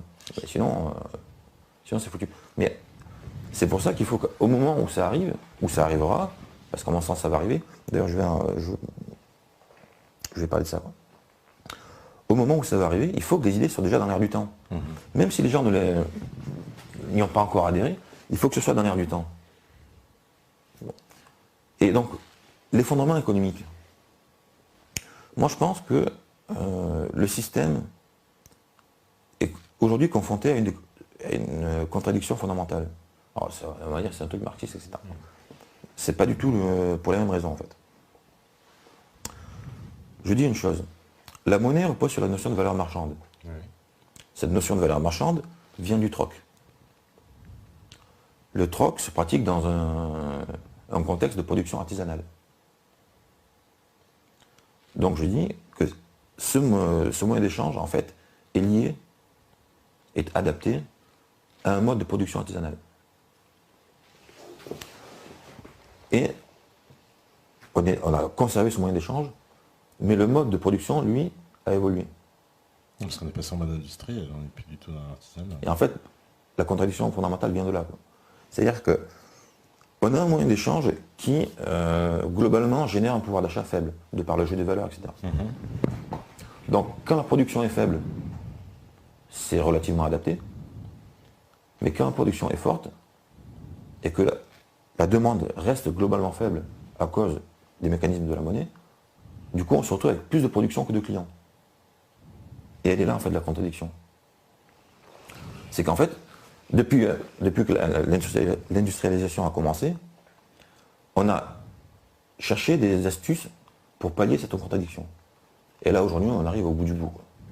Alors c'est quoi Je te pose la question. Là. Un système clos produit plus qu'il ne peut absorber par lui-même. Donc qu'est-ce qu'il peut imaginer comme solution? Tout ce qui s'est produit depuis un siècle. La première chose, c'est trouver des marchés à l'extérieur. Ouais. Ça a été également la colonisation, etc. augmenter les salaires. Mais en fait, au bout d'un moment, ça tourne en rond, puisque par le jeu de la monnaie, ça va se réduire. Mais évidemment, le truc le plus important, c'est le crédit. Le crédit à la consommation. Pourquoi est-ce qu'on fait du crédit à la consommation? Parce qu'en fait, à l'instant T, il n'y a pas assez de clients. Mais le crédit à la consommation, qu'est-ce que ça amène? Ça amène la création monétaire, etc., etc. Et ça amène également la séparation entre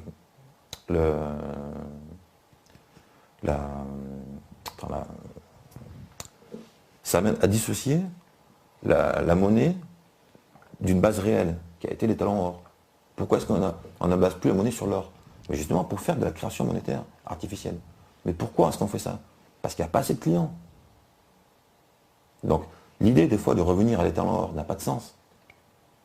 D'ailleurs, même si on revenait à l'étalon or, on n'utiliserait pas l'or en tant que monnaie. On l'utiliserait aussi en tant que réserve.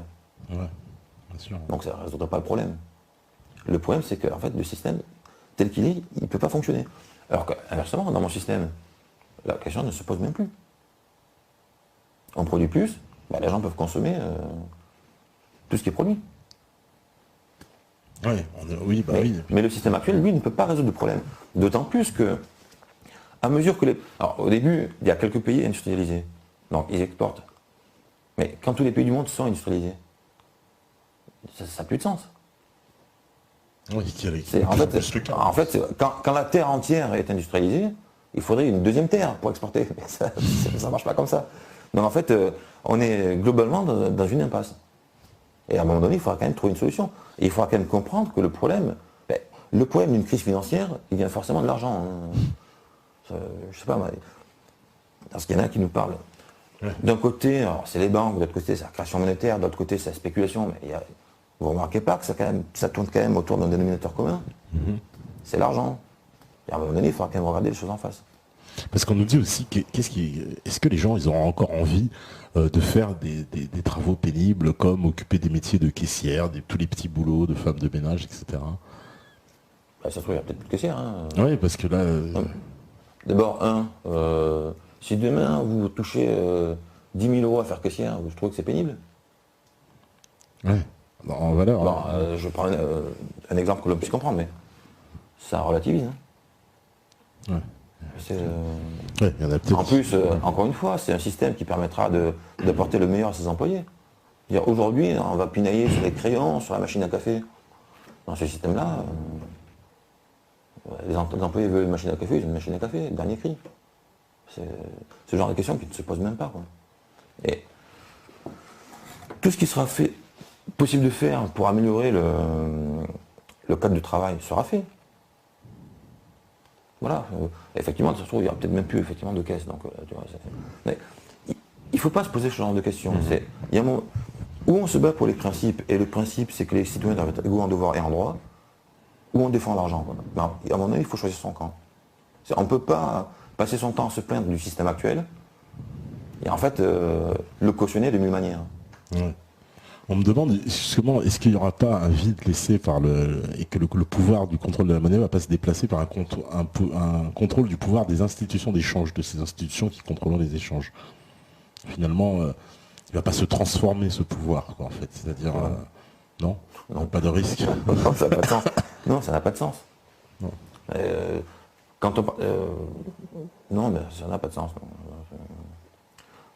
Encore une fois, il faut rappeler que c'est un système par définition démocratique. Donc, en admettant même que certains puissent avoir les tentations, ce sera un système démocratique. Les citoyens pourront intervenir. C'est pas comme aujourd'hui, c'est pas un système oligarchique où c'est toute la différence, quoi.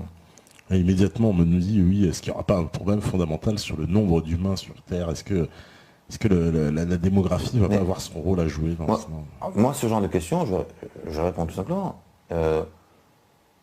Et aujourd'hui, si on fait rien, est-ce que le problème ne se posera pas? Donc, qu'est-ce que ça change? Ça se trouve, demain, il y a une guerre civile. Est-ce que moi, je dis que le système, c'est autour de 2030. Disons en tout cas avant 2050. Bon. Dans quelles conditions serons-nous? Moi, je ne fais pas de prédiction. Je ne cherche pas à résoudre non plus les problèmes qui seront ceux des citoyens. Comment on résout ci, comment on résout ça, mais c'est pas à moi de le faire aujourd'hui. Moi, je pose des principes, ou on les accepte ou on les rejette, mais c'est tout, quoi. Alors, dans le bouquin, j'essaie quand même d'apporter des solutions, d'imaginer des solutions concrètes, mais ce ne sont que des spéculations. Peut-être que les citoyens, à leur temps, trouveront d'autres solutions. Mais l'idée, c'est, est-ce que l'égalité a les mêmes conséquences que l'inégalité? C'est ça la question. Moi, je pense que non. Ouais, voilà. Alors il y a un peu les avocats du diable qui me disent, j'ai vu il y avait des réprobations, on me disait que l'argent l'argent n'était pas forcément le problème. Bon, il y en a qui pensent ça. Et j'ai vu aussi comment dire, voilà, il y en a qui me disaient, oui, on va passer de tapineuse à escort girl. Bah, c'est un travail comme un autre. Hein. C'est-à-dire, en gros, il dit on change un peu le truc, mais on garde le même paradigme, parce que les gens veulent, carrément, il y en a plein, ils veulent éliminer le travail. Ils disent, là, en fait, on garde quand même le paradigme du travail en échange. En fait, toi, c'est très important, les droits et les devoirs. C'est la base. C'est-à-dire, c'est parce qu'on a... Le problème, c'est que, est-ce que le mec qui dit ça, il veut se chauffer au bois et s'éclairer à la bougie? Et encore, il faudra qu'il le fasse lui-même. Je crois pas, hein. Donc après il faut savoir ce qu'on veut, hein. Mais de toute manière, ça n'a pas de sens. L'évolution tend vers ça. D'ailleurs, je parle d'évolution. La monnaie, c'est quelque chose qui a évolué. C'est parti d'objets concrets, voire des biens, des animaux, et petit à petit, avec le temps, ça a évolué vers quelque chose de plus en plus virtuel. C'est passé au billet, maintenant c'est passé à la monnaie virtuelle, qui, elle, est manipulée par des cartes. En fait, à mon sens, on est en train d'assister à une transition entre deux moyens d'échange. D'une part, la monnaie, et l'apparition d'un autre moyen d'échange qui serait les cartes. Vous prenez la carte de crédit, vous supprimez la monnaie, qu'est-ce qui reste? Il reste la carte. Et si la monnaie a évolué jusqu'à être virtuelle, ça veut dire qu'elle évolue. Alors si elle évolue, elle va continuer à évoluer. Mais l'évolution de quelque chose qui est virtuel, c'est quoi? L'étape suivante? Je sais pas. C'est la disparition. Disparaître, c'est ce que j'allais dire, c'est disparaître. Ouais, donc voilà. Moi je pense que l'histoire ne va pas s'arrêter, que ça va continuer. C'est pareil que les gens qui... Quelqu'un disait tout à l'heure, mais c'est un système qui va permettre l'oppression. D'accord, mais le système monétaire fondé sur toute l'informatique, il ne va pas être oppressif celui-là. Aujourd'hui, on interdit même aux paysans de replanter leurs graines, quoi. On va loin quand même. C'est vrai. Et c'est cautionné par Bruxelles. Ouais. Démocratie de démocratie. Ouais. Donc là on y va. Le monde apocalyptique que les gens imaginent, on y va. Hein. Mais c'est pas mon système qui fait qu'on y va. C'est le système dans lequel on est aujourd'hui. C'est important de le préciser. Voilà, il y a évidemment, voilà. Est-ce que, comment dire, on me dit, qu'est-ce que ça n'a pas déclenché une guerre, ouais. Qu'entendez-vous par égalité? Voilà, on nous demande aussi. Alors, qu'est-ce que l'égalité? Déjà, il n'y a d'égalité qu'en droit. Enfin, qu'en devoir et en droit. Et il n'y a de devoir et de droit que dans l'égalité. Pour une raison simple. Il n'y a de devoir que s'il y a réciprocité en devoir. C'est-à-dire que j'ai des devoirs envers toi, que si tu as des devoirs envers moi. Or, c'est les devoirs que j'ai envers toi qui génèrent tes droits. Enfin, le devoir que j'ai envers toi génère un droit qui est la conséquence de ce devoir. Et comme tu remplis le même envers moi, le même droit. D'où égalité en devoir et en droit. sorti de l'égalité, il n'y a ni devoir ni droit, quoi. Donc, mais par contre, l'égalité ne concerne que les devoirs et le fruit de ces devoirs. Ça ne va pas au-delà. C'est-à-dire que si le seul devoir qu'on a entre nous, c'est de se défendre, ben, le seul droit qu'on génère mutuellement pour nous, c'est la sécurité. C'est tout. C'est pas manger, c'est pas dormir, c'est pas... C'est ça. C'est ça l'égalité.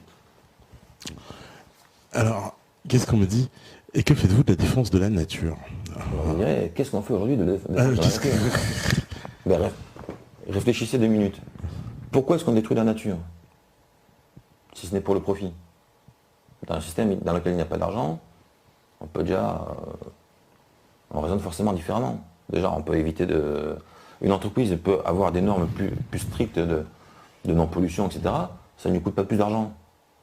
Donc elle peut mettre en œuvre ces normes-là, etc., etc. Voilà, on me dit, c'est vrai, comment dire, est-ce que, voilà, on me dit, est-ce qu'il n'y a pas une contradiction entre le fait que l'uniformité des biens ne peut être répartie sur un standard commun? C'est-à-dire que les gens, ils ont du mal à capter parce que, voilà, il reprend l'exemple de la caissière à 10 000 euros. Et... Ouais. Oui, parce qu'il n'y a plus de valeur. En fait, faut bien c'est ça que les gens ne comprennent pas. Il n'y a plus du tout de monnaie. Il n'y a plus de notion de valeur de la monnaie. Non.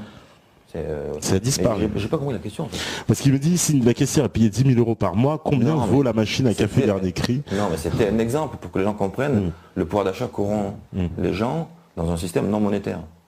Mais ça ne veut pas dire qu'ils auront 10 000 euros, il n'y a pas de monnaie. Ouais, voilà. C'est pour dire qu'ils auront un pouvoir d'achat important. Ah oui, c'est vrai que, tu vois, il y en a qui a la même question que moi, il me dit, est-ce que c'est pas les riches qui font le plus mal à réagir finalement à tes analyses? Parce que je me dis immédiatement, oui, les riches, les élites, eux, ils sont les plus menacés, clairement. J'ai envie de dire, quelque part, ce que tu dis, tous les ouvriers ne peuvent être que d'accord. C'est ceux qui possèdent le plus. Ceux qui sont menacés, c'est tous ceux qui profitent réellement du système. Tous ceux qui profitent du système. C'est pour ça que ce que je dis est révolutionnaire. Oui, parce que voilà, encore la caissière, j'ai envie de te dire, elle cite tout de suite, mais celui qui a 5 appartements à Versailles, il n'est pas tout à fait d'accord. C'est en cela qu'on voit que par exemple, un Besancenot, qui quand il est sur les plateaux de télévision, siège aux côtés de Parisot, oh ben il se la ferme, hein, il ne peut pas être un révolutionnaire. Parce qu'il lui dit ça, voilà, Parisot... je crois qu'elle va donner va te balancer à la DCRI. Enfin, tu vois, c'est très révolutionnaire quand même. Et surtout pour les grands possédants, je trouve vraiment les grands possédants là, ils seraient terriblement.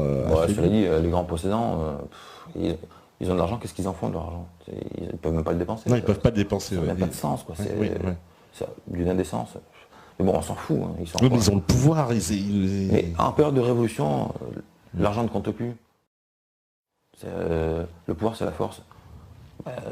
99% des gens ont forcément plus de force qu'1%. Ouais. Mais c'est ce qui s'est passé dans toutes les révolutions. Ça n'empêche pas les révolutions. Ouais. Et du coup, donc, alors, ça ne change pas le système en place, donc c'est-à-dire les accès aux soins, etc. Tout ça est gratuit, quoi. Il n'y a plus, je sais pas, par exemple, quelqu'un qui doit se faire soigner, il ne paye rien. Il n'y a plus. Oui. Mais tu sais, on ne va pas instaurer l'argent comme ça. Ouais. Il n'y a pas de monnaie.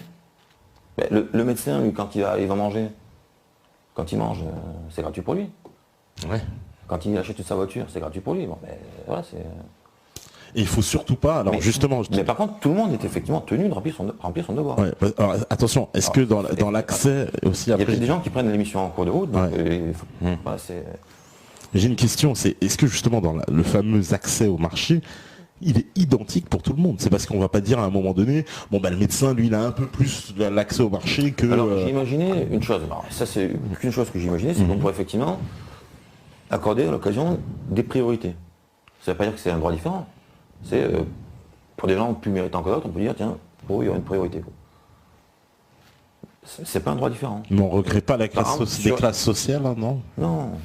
Non, mais par exemple, tout à l'heure, quelqu'un me parlait de, je sais pas, de Picasso, et qu'est-ce qu'il disait, une table de Picasso.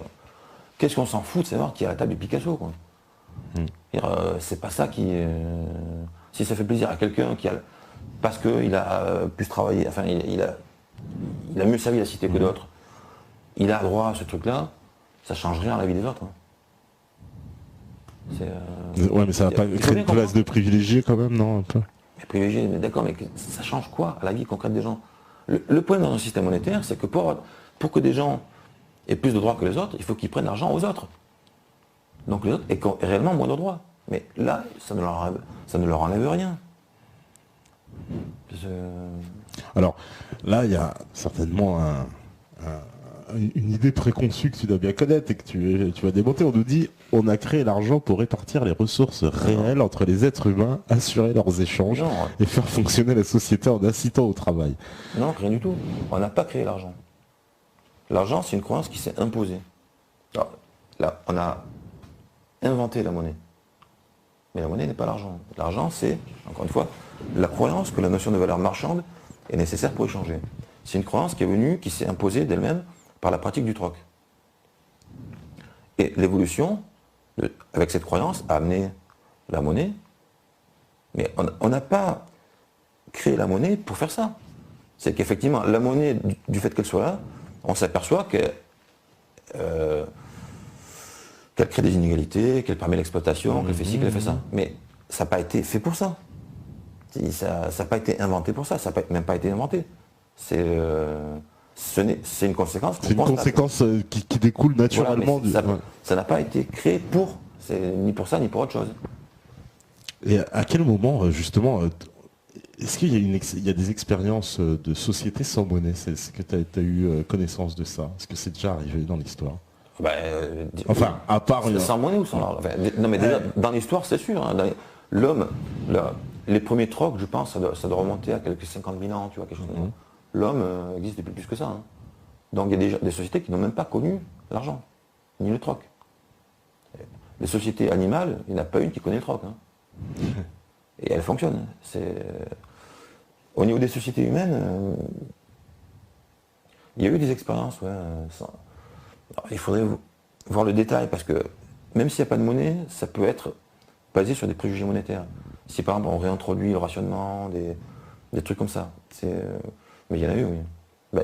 Je crois que les kibbutz, certains kibbutz fonctionnaient comme ça. Mais c'était des petites communautés qui ne fonctionnaient pas tout à fait. En fait, la communauté ne fonctionne pas selon le principe d'accès libre. Puisque les petites communautés, forcément, tout est rare. Donc, c'est plutôt le partage. Donc en fait, ça fonctionne plutôt sur la répartition. C'est la façon d'appliquer le principe d'égalité. Mais c'est pas tout à fait celle dont je parle. En Espagne aussi, il y a eu des communautés comme ça, sans argent, enfin, en tout cas sans monnaie. Oui, il y en a des... Et en Grèce, avec la situation, ça leur a pas donné des idées aussi, non Le problème, c'est qu'on ne peut pas avoir l'idée en pleine crise, hein, il faut l'avoir avant. C'est pour ça que... il est urgent d'y penser maintenant. Alors. L'idée là commence à s'attendre. Alors, on me dit, voilà, comment ne pas garder un préjugé sur la monnaie si d'autres pays continuent à monnayer? Oh, faut s'en moquer, hein. C'est-à-dire que oui, c'est vrai qu'on a beaucoup de mal à concevoir. Non, mais c'est ça, mais c'est vrai qu'on a du mal à concevoir, se dire, nous, par exemple, on s'y met, mais tous les autres autour de nous ne sont pas dans c'est ce que je vous disais tout à l'heure, quand on était ensemble.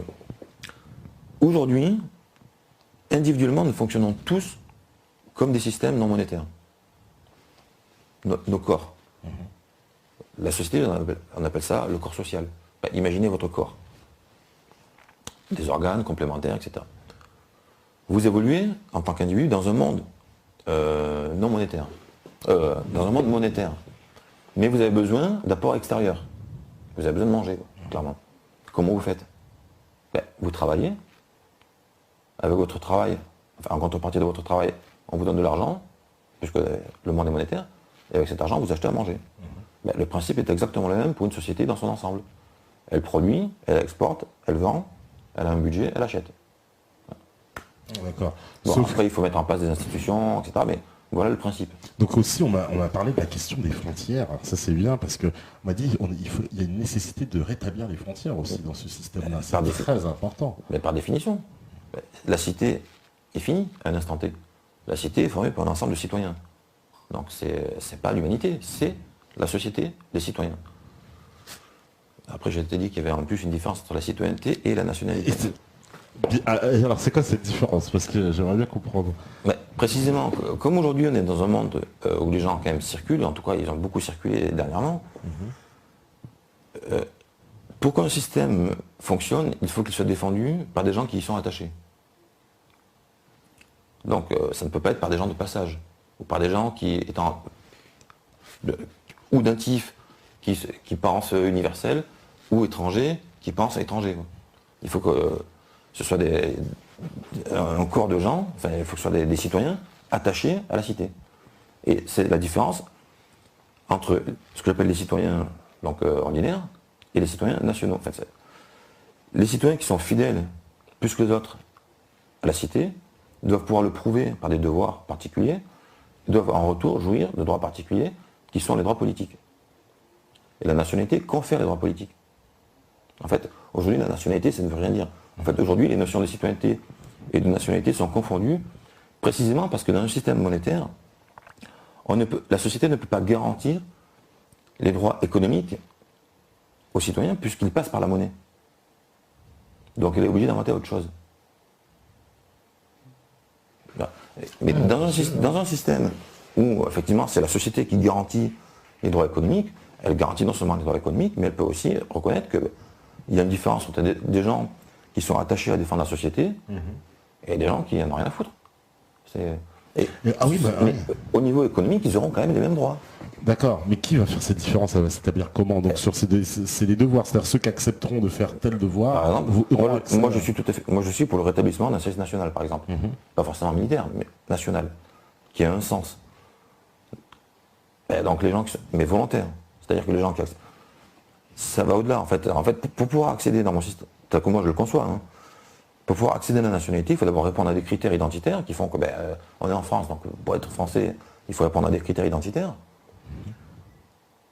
qui sont que les gens peuvent remplir s'ils le veulent, et ensuite remplir des devoirs. C'est simple, les critères identitaires, ça va être quoi? Basé sur la langue, des choses comme ça? Oui, c'est prénom, langue, vêtements, enfin des trucs de... Prénom aussi, ça veut dire... c'est quoi un prénom? Le prénom, c'est la première chose qui indique l'appartenance à une communauté. Oui et non. Non, mais c'est pas oui et non. Non, mais aujourd'hui, ça peut être trompeur, c'est pas vrai. Aujourd'hui, oui. Mais de tout temps, ça a été comme ça. Oui. Que font les musulmans les gens qui se convertissent à l'islam, qu'est-ce qu'ils font? Ils prennent un prénom arabe, qui n'est même pas en fait musulman, c'est un prénom arabe. Pourquoi? Un nom désigne une chose. Quand tu as un prénom français, on comprend tout de suite que tu es français. Quand tu t'appelles Pedro, tu es d'origine espagnole, mais ça peut... Non mais ça c'est aujourd'hui, parce qu'en fait, avec les gens qui nous gouvernent, mais demain en fait, t'es même pas un homme aujourd'hui, tu sais pas. Non mais, si on part sur les lois qui ont été pondues par les traîtres qui nous gouvernent, rien n'a plus de sens. Mais un prénom c'est ça désigne la communauté à laquelle tu appartiens. Bon, mais c'est Mitterrand qui a supprimé la loi. Oui, je sais. Ouais. Donc, c'est pas un truc que je sors de mon chapeau. Non, je sais très bien que c'est une loi qui existait avant. On était obligé d'avoir un prénom français. On francisait même les noms de famille. Il y a même qui le font aujourd'hui de même. Bien sûr. Mais heureusement, il est dommage en fait que la loi ait été supprimée. Tu penses que ce sera un facteur qui facilite donc l'accès à une assimilation française? Évidemment. Moi, je pense qu'un prénom, ça fait 90% d'identité. Quand toute ta vie on t'appelait François, dans ta tête, ça ne résonne pas pareil que quand on t'appelait autrement, quand on t'appelait Pedro. Forcément, ça te marque. Et ça n'aura. Tu as une image de toi, et les autres ont une image de toi qui est aussi différente. Donc forcément, ça marque. Mais aujourd'hui, on a des gens qui veulent tout détruire dans tous les sens. Donc, donc ils ont commencé par ça, notamment. Ça a quand même été un des premiers trucs, le 81. Donc, mais c'est une évidence. Bon, aujourd'hui, il faut rappeler les évidences. Bon, donc, peu importe. Et donc, des critères identitaires et un devoir, et donc volontaire. Et après, c'est à chacun, c'est la loi qui définit les critères et les devoirs, et après, c'est à chacun d'assumer son choix. Ouais, mais alors, parce que ces critères, mais alors ça voudrait dire que ceux qui ont eu de naissance un prénom qui n'ont pas choisi. Mais tu peux le changer. Ah, d'accord, il y a une possibilité. Dans l'état civil, tu peux pas changer ton prénom en théorie. Si, tu peux. C'est compliqué. C'est dur. Non, mais c'est déjà pour ça qu'en fait, il faudrait revenir à cette loi qui interdit de donner n'importe quoi comme prénom. Parce que déjà, le problème que tu soulèves se poserait beaucoup moins. Il se poserait uniquement pour les gens qui sont effectivement nés à l'étranger. Parce qu'en général, quand ils sont nés à l'étranger, ils ont des prénoms étrangers. Mais quand on est en France, pourquoi ils ont encore des prénoms étrangers? Tu vois, Voilà, pour garder les fameuses parce qu'en fait, racines. les parents n'ont pas le droit de faire non plus n'importe quoi avec leurs enfants. Ils ont peut-être la charge de leur éducation, etc. Mais il y a quand même un moment où il faut qu'ils arrêtent, quoi. En fait, c'est pas L'autre qui appelle son gosse quand même Térébenthine. Je ne dirais pas de nom. Ouais. Non, mais, On avait vu une fille mais la Mégane, Renault. non, mais la loi interdisait à une époque. Oui, de faire n'importe quoi avec. Faire n'importe quoi. Parce que les parents, eux, ça leur prend 30 secondes, hein, mais le gosse, il le porte toute sa vie, quoi. Enfin, en théorie. Tu vois, c'est pas rien de stigmatiser comme ça un gosse dès le berceau, quoi. Mais si on donne un prénom, comme tu imagines bien, par exemple, là, il y a un public énormément, on va dire, éclectique qui nous regarde, qui a toutes sortes de prénoms. Je réponds simplement. Vous avez quelqu'un qui arrive, il vous dit, je m'appelle Pedro. Vous dites quoi? Mais oui, il est français. Ou vous dites, il doit être hispanique. Bon, ben voilà. Ouais, c'est vrai. Ouais, c'est vrai.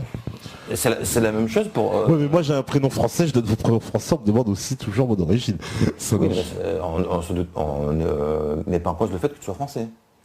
Non, Quand on dit ton origine, parce que tu dois venir des îles ou un truc comme ça. même pas. Non, mais si on te pose la question, c'est dans ce sens-là. Oui, c'est dans ce sens-là. Tu vois, mais quand on n'a pas du tout un prénom français. Le problème, c'est justement, après, il y a des gens qui cumulent. À un bon moment, tu ne peux pas cumuler les signes qui disent aux autres que tu es étranger et t'attends à ce qu'ils te prennent pour un français. Tu vois, il y a des choses qui dépendent de toi. Si ceux qui dépendent de toi, tu le fais de travers, non, il ne faut pas dire que ce sont les autres qui te. Mais alors, pour me faire l'avocat du diable, toujours, imagine identitairement justement un citoyen. Mais, cela dit, pour moi, ça ne suffit pas. Ouais. Encore une fois, derrière, il faut remplir des devoirs. Il y a des devoirs à remplir, bien sûr. Pour moi, le mec qui s'appelle François et qui crache sur la France, il n'aura pas le. Voilà, c'est exactement ce que je d'ailleurs, voulais dire. il remplira pas ses devoirs, hein, de lui-même. Hein. Voilà, parce que finalement, Donc, on peut s'appeler Mohamed et être plus empathique et être plus français que des fois le François. Enfin, dans notre époque, ça ne veut plus rien dire. Tu sais très bien. Mais il faut revenir à des choses de bon sens partout. Voilà. Mais partout. Ouais. Et ah oui, donc je disais, la nationalité ne s'acquiert pas à la naissance. Aucun droit ne s'acquiert à la naissance.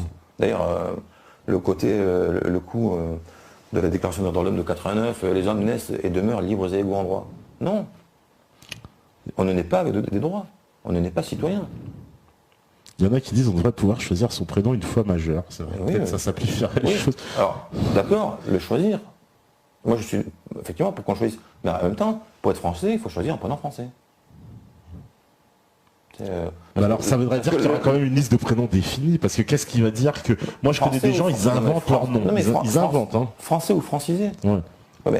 Parce qu'il y a des gens qui inventent des prénoms qui n'existent pas. Ça arrive. Hein. Bon, mais après, avec le temps, j'en sais rien. Mais il y a un moment donné, il faut quand même être cohérent. Si on veut donner un signal à quelqu'un, il faut donner le bon signal. Voilà, il faut prendre la bonne pancarte. Voilà, si tu prends une autre pancarte, il ne faut pas t'étonner que le mec il n'arrive pas à lire. Hein. Dans les supermarchés, quand il y a des poros, on met poros. On ne met pas courgette. Oui. Non, mais, les mots servent à désigner les choses. Si on intervertit les mots. Peut-être qu'il faudrait imposer un prénom français puis un autre prénom. Non, mais français ou francisé. D'ailleurs, français, francisé, éventuellement aussi tirer des cultures régionales, mais que les cultures régionales de France, c'est la France. Mais voilà, ça fait quand même un sacré choix. Hein. D'ailleurs, tu me dis ça, mais ils veulent choisir, ils s'appellent tous Mohamed. Mais après, les Français, beaucoup s'appelaient Pierre, Marie. C'est des prénoms qui reviennent. Mais dans la culture française, il y en a quand même un paquet de prénoms. Et d'ailleurs, c'est pas des prénoms. Mais souvent, on regarde dans la culture. C'est pas des prénoms chrétiens. Oui, mais justement, dans la culture musulmane, les prénoms ont des correspondances. On sait très bien, c'est Marie, etc. Mais pourquoi ils ne font pas la correspondance? Quand tu vis en France, tu fais en sorte tu t'adaptes. Si tu ne veux pas t'adapter, au bout d'un moment, il ne faut pas s'étonner que l'autre en face, il voit pas ce que tu il voit ce que tu lui montres. Alors on me demande une question, c'est vrai, qui est intéressante. On me dit, est-ce que toi tu es pour la libération des dom-toms de la domination française? Ou est-ce que tu penses qu'ils font partie intégrante de la France et ça se pose pas ça? Moi je pense que ce sera à eux de choisir. Ah, c'est à eux de choisir. Ah, ça c'est intéressant quand tu dis ça. Pour moi, oui, je ne suis pas contre le fait qu'ils choisissent, puisque là, ce sera un système ou on en fait partie ou on n'en fait pas partie. Donc, A priori, ils voudront en faire partie, pourquoi pas. ce sera à eux de choisir. Moi, je suis pour la... Mais c'est vrai que c'est marrant d'entendre dire ça. Moi, je suis pour la souveraineté des peuples. Alors, je ne sais pas si c'est un peuple à part, mais les territoires hors métropole auront la possibilité, enfin, si ça dépendait de moi, je suis effectivement pour qu'ils choisissent. choisir. On me demande d'ailleurs, c'est vrai qu'il y en est-il de la double nationalité? Parce qu'il y a beaucoup de gens qui ont la double nationalité. Est-ce que quand on a une double nationalité, on a une nationalité à part entière? Ben, on en a deux entièrement à part. Non mais... Ben, voilà, moi je suis contre. Hein. T'es contre la double nationalité? En tout cas, par rapport à la France, je suis contre le fait qu'il y en ait deux, et s'il y en a deux... Il faut choisir. Mais si on n'a pas choisi, justement, la française ne compte pas. Quoi. On ne peut pas être fidèle... En plus, dans le droit, pour le moment, c'est l'inverse. Parce que je crois que c'est la nationalité française qui supplante toutes les autres. C'est-à-dire que si je suis français et je sais pas... Mais si on est français, on choisit la France. Ouais. Si on ne choisit pas la France, c'est qu'on n'est pas trop sûr. Quoi. Bon. À ce moment-là, on ne peut pas avoir le citoyen national. On peut vivre en France, mais on n'aura pas tout à fait les mêmes droits que les autres. C'est ça? Non. En tant que citoyen, la citoyenneté garantit les droits économiques. Voilà. Les droits politiques, ça concerne les nations. Parce que c'est vrai aussi pour les immigrés dans mon système. Oui, voilà. C'est un citoyen dans mon système. Donc il a accès au marché aussi. Mais sauf qu'il n'a pas accès aux droits politiques. C'est ça que illégal, qui travaille, etc. Oui, bah oui. Voilà. Il n'y aura pas d'immigration illégale. Hein. Ça n'a pas de sens. Hein. Il ne pourra rien faire l'illégal dans ce système. Non, mais pourquoi on emploierait des illégaux? Oui, parce qu'il n'y a plus d'argent. Il n'y a plus d'argent, donc ça ne coûte plus rien d'employer des illégaux en fait. Exactement. Donc il y a une immigration légale ou pas. Bon. Et lui, donc il a les droits économiques, mais il n'a pas l'accès aux droits politiques. C'est bien ça. Mais pas seulement lui. Les gens qui n'ont pas la nationalité, ils peuvent l'acquérir, après s'ils remplissent les critères. Mais les gens qui ne remplissent pas les critères et les devoirs pour acquérir la nationalité n'ont pas les droits politiques. Mais les droits politiques, on ne les mange pas. Hein. Oui. Par contre, manger, c'est tous les jours. C'est les voitures, et manger, et la maison, ça c'est tous les jours. Les droits politiques, c'est quand même secondaire. Hein. Même si certains vont trouver que ça c'est fondamental, bon, c'est quand même secondaire. Là, on va voter, ça fait je ne sais pas combien de temps qu'on n'a pas voté. Bon, ça se mange pas, quoi. Ouais. Par exemple, tu vois, il y a Vicente qui nous dit mon prénom c'est Vicente, donc probablement un basque qui dit voilà, cela obliterait mon origine de région et cela signifie quelque chose qui n'est pas négligeable historiquement parlant. Qu'est-ce que j'ai dit tout à l'heure? Tu vas y répondre tout seul. Qu'est-ce que tu as dit oui, les prénoms d'origine régionaux aussi. La culture régionale aussi. La culture régionale. Française. Oui. Mais pas un truc inventé qui vient d'être importé qu'on nous dit c'est régional. Hein, le couscous c'est pas français, la pizza c'est pas français. Parce que c'est en France, maintenant on te dit c'est français. Non, c'est quelque chose qui historiquement est français, quoi. Il y a des cultures historiques françaises.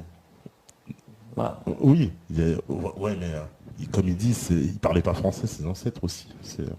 Et alors ils sont devenus français petit à petit quand même. Oui, d'accord, mais bon, là il parle de la question des prénoms, il dit Vicente. Effectivement, Vicente c'est basque ou... Oui, c'est basque, j'imagine. Ouais. Et après il y a des prénoms bretons. Bretons, voilà. Bon, mais je ne suis pas contre, mais ça reste, c'est français. La France, c'est une culture française et une somme de cultures régionales qui ont fait la France, quoi. Bon. Mais c'est tout, c'est pas au-delà, quoi. Donc, pas de prénom étranger. Tu vas te faire des ennemis. Peut-être, mais bon... Voilà, on me dit je veux être libre de faire ce que je veux et pas forcément basé sur des principes et des personnes qui m'ont forcé à respecter alors que tout me correspond. Voilà. Qui continue. Voilà, c'est vrai qu'il y a des gens qui se sentent, qui pensent que c'est vrai que c'est très important voilà, qui disent comment on change des prénoms, par exemple. Alors j'ai le nom, par exemple j'ai Abdallah qui me dit tout de suite, bah oui, mais moi je m'appelle Abdallah égale serviteur de Dieu, comment franciser autrement? Mais déjà, c'est bien pour ça que je dis que le problème c'est que c'est pour ça qu'il faut inciter les parents à le faire dès le départ. Et la loi, c'était la loi. Je rappelle quand même que c'était la loi. Oui, c'était la loi. C'est Mitterrand qui l'a supprimé et qui a créé derrière des situations complexes, humaines. C'est d'ailleurs au nom de l'ethno-différentialisme exacerbé un peu. Ils ont fait ça précisément au moment où c'était le plus nécessaire. C'est-à-dire que c'était au moment où c'était des populations qui étaient extra-européennes, ils ont fait ça alors que c'était eux qui avaient le plus besoin de s'assimiler, quoi. Ouais. Parce que ça, on l'a fait pour tout le monde, hein, sauf pour eux. Et après, les gens qui sont dans cette situation-là viennent reconnaissent eux-mêmes que ça pose des problèmes dans leur vie quotidienne. Mais c'est ce que je dis, il ne faut pas s'étonner, hein. Il n'y a pas à s'étonner. On ne peut pas envoyer des signaux et s'attendre à ce que l'autre le perçoive autrement. Et à un moment donné, chacun fait un choix. Enfin voilà, je dis une évidence, je répète, quand les gens se convertissent à l'islam, ils prennent un prénom arabe, ça a un sens, mais quand on veut faire partie de la communauté nationale française, en théorie, ça passe par le fait d'avoir un prénom français, quoi. Ouais, Freeman qui me dit Abdallah, tu l'appelleras Paul, et Mohamed Luc au suivant. Ouais, est-ce qu'on te veut un peu radical, ouais. Mais d'ailleurs, une chose, les prénoms français ne sont pas des prénoms chrétiens. C'est des prénoms qui existaient avant, qui ont été utilisés par les catholiques, mais qui ne sont pas chrétiens en soi. Moi, je m'appelle Philippe, c'est pas chrétien, c'est grec. Et il y en a plein comme ça. Non, bien sûr. Voilà, il y a Salim, il dit, moi je m'appelle Salim, je me sens totalement français, quand même pouvez-vous répondre à cela? Mais la question, c'est pas de savoir comment il se sent, c'est comment est-ce que les autres te perçoivent. Voilà. Est-ce que être français, d'abord c'est véhiculer soi-même.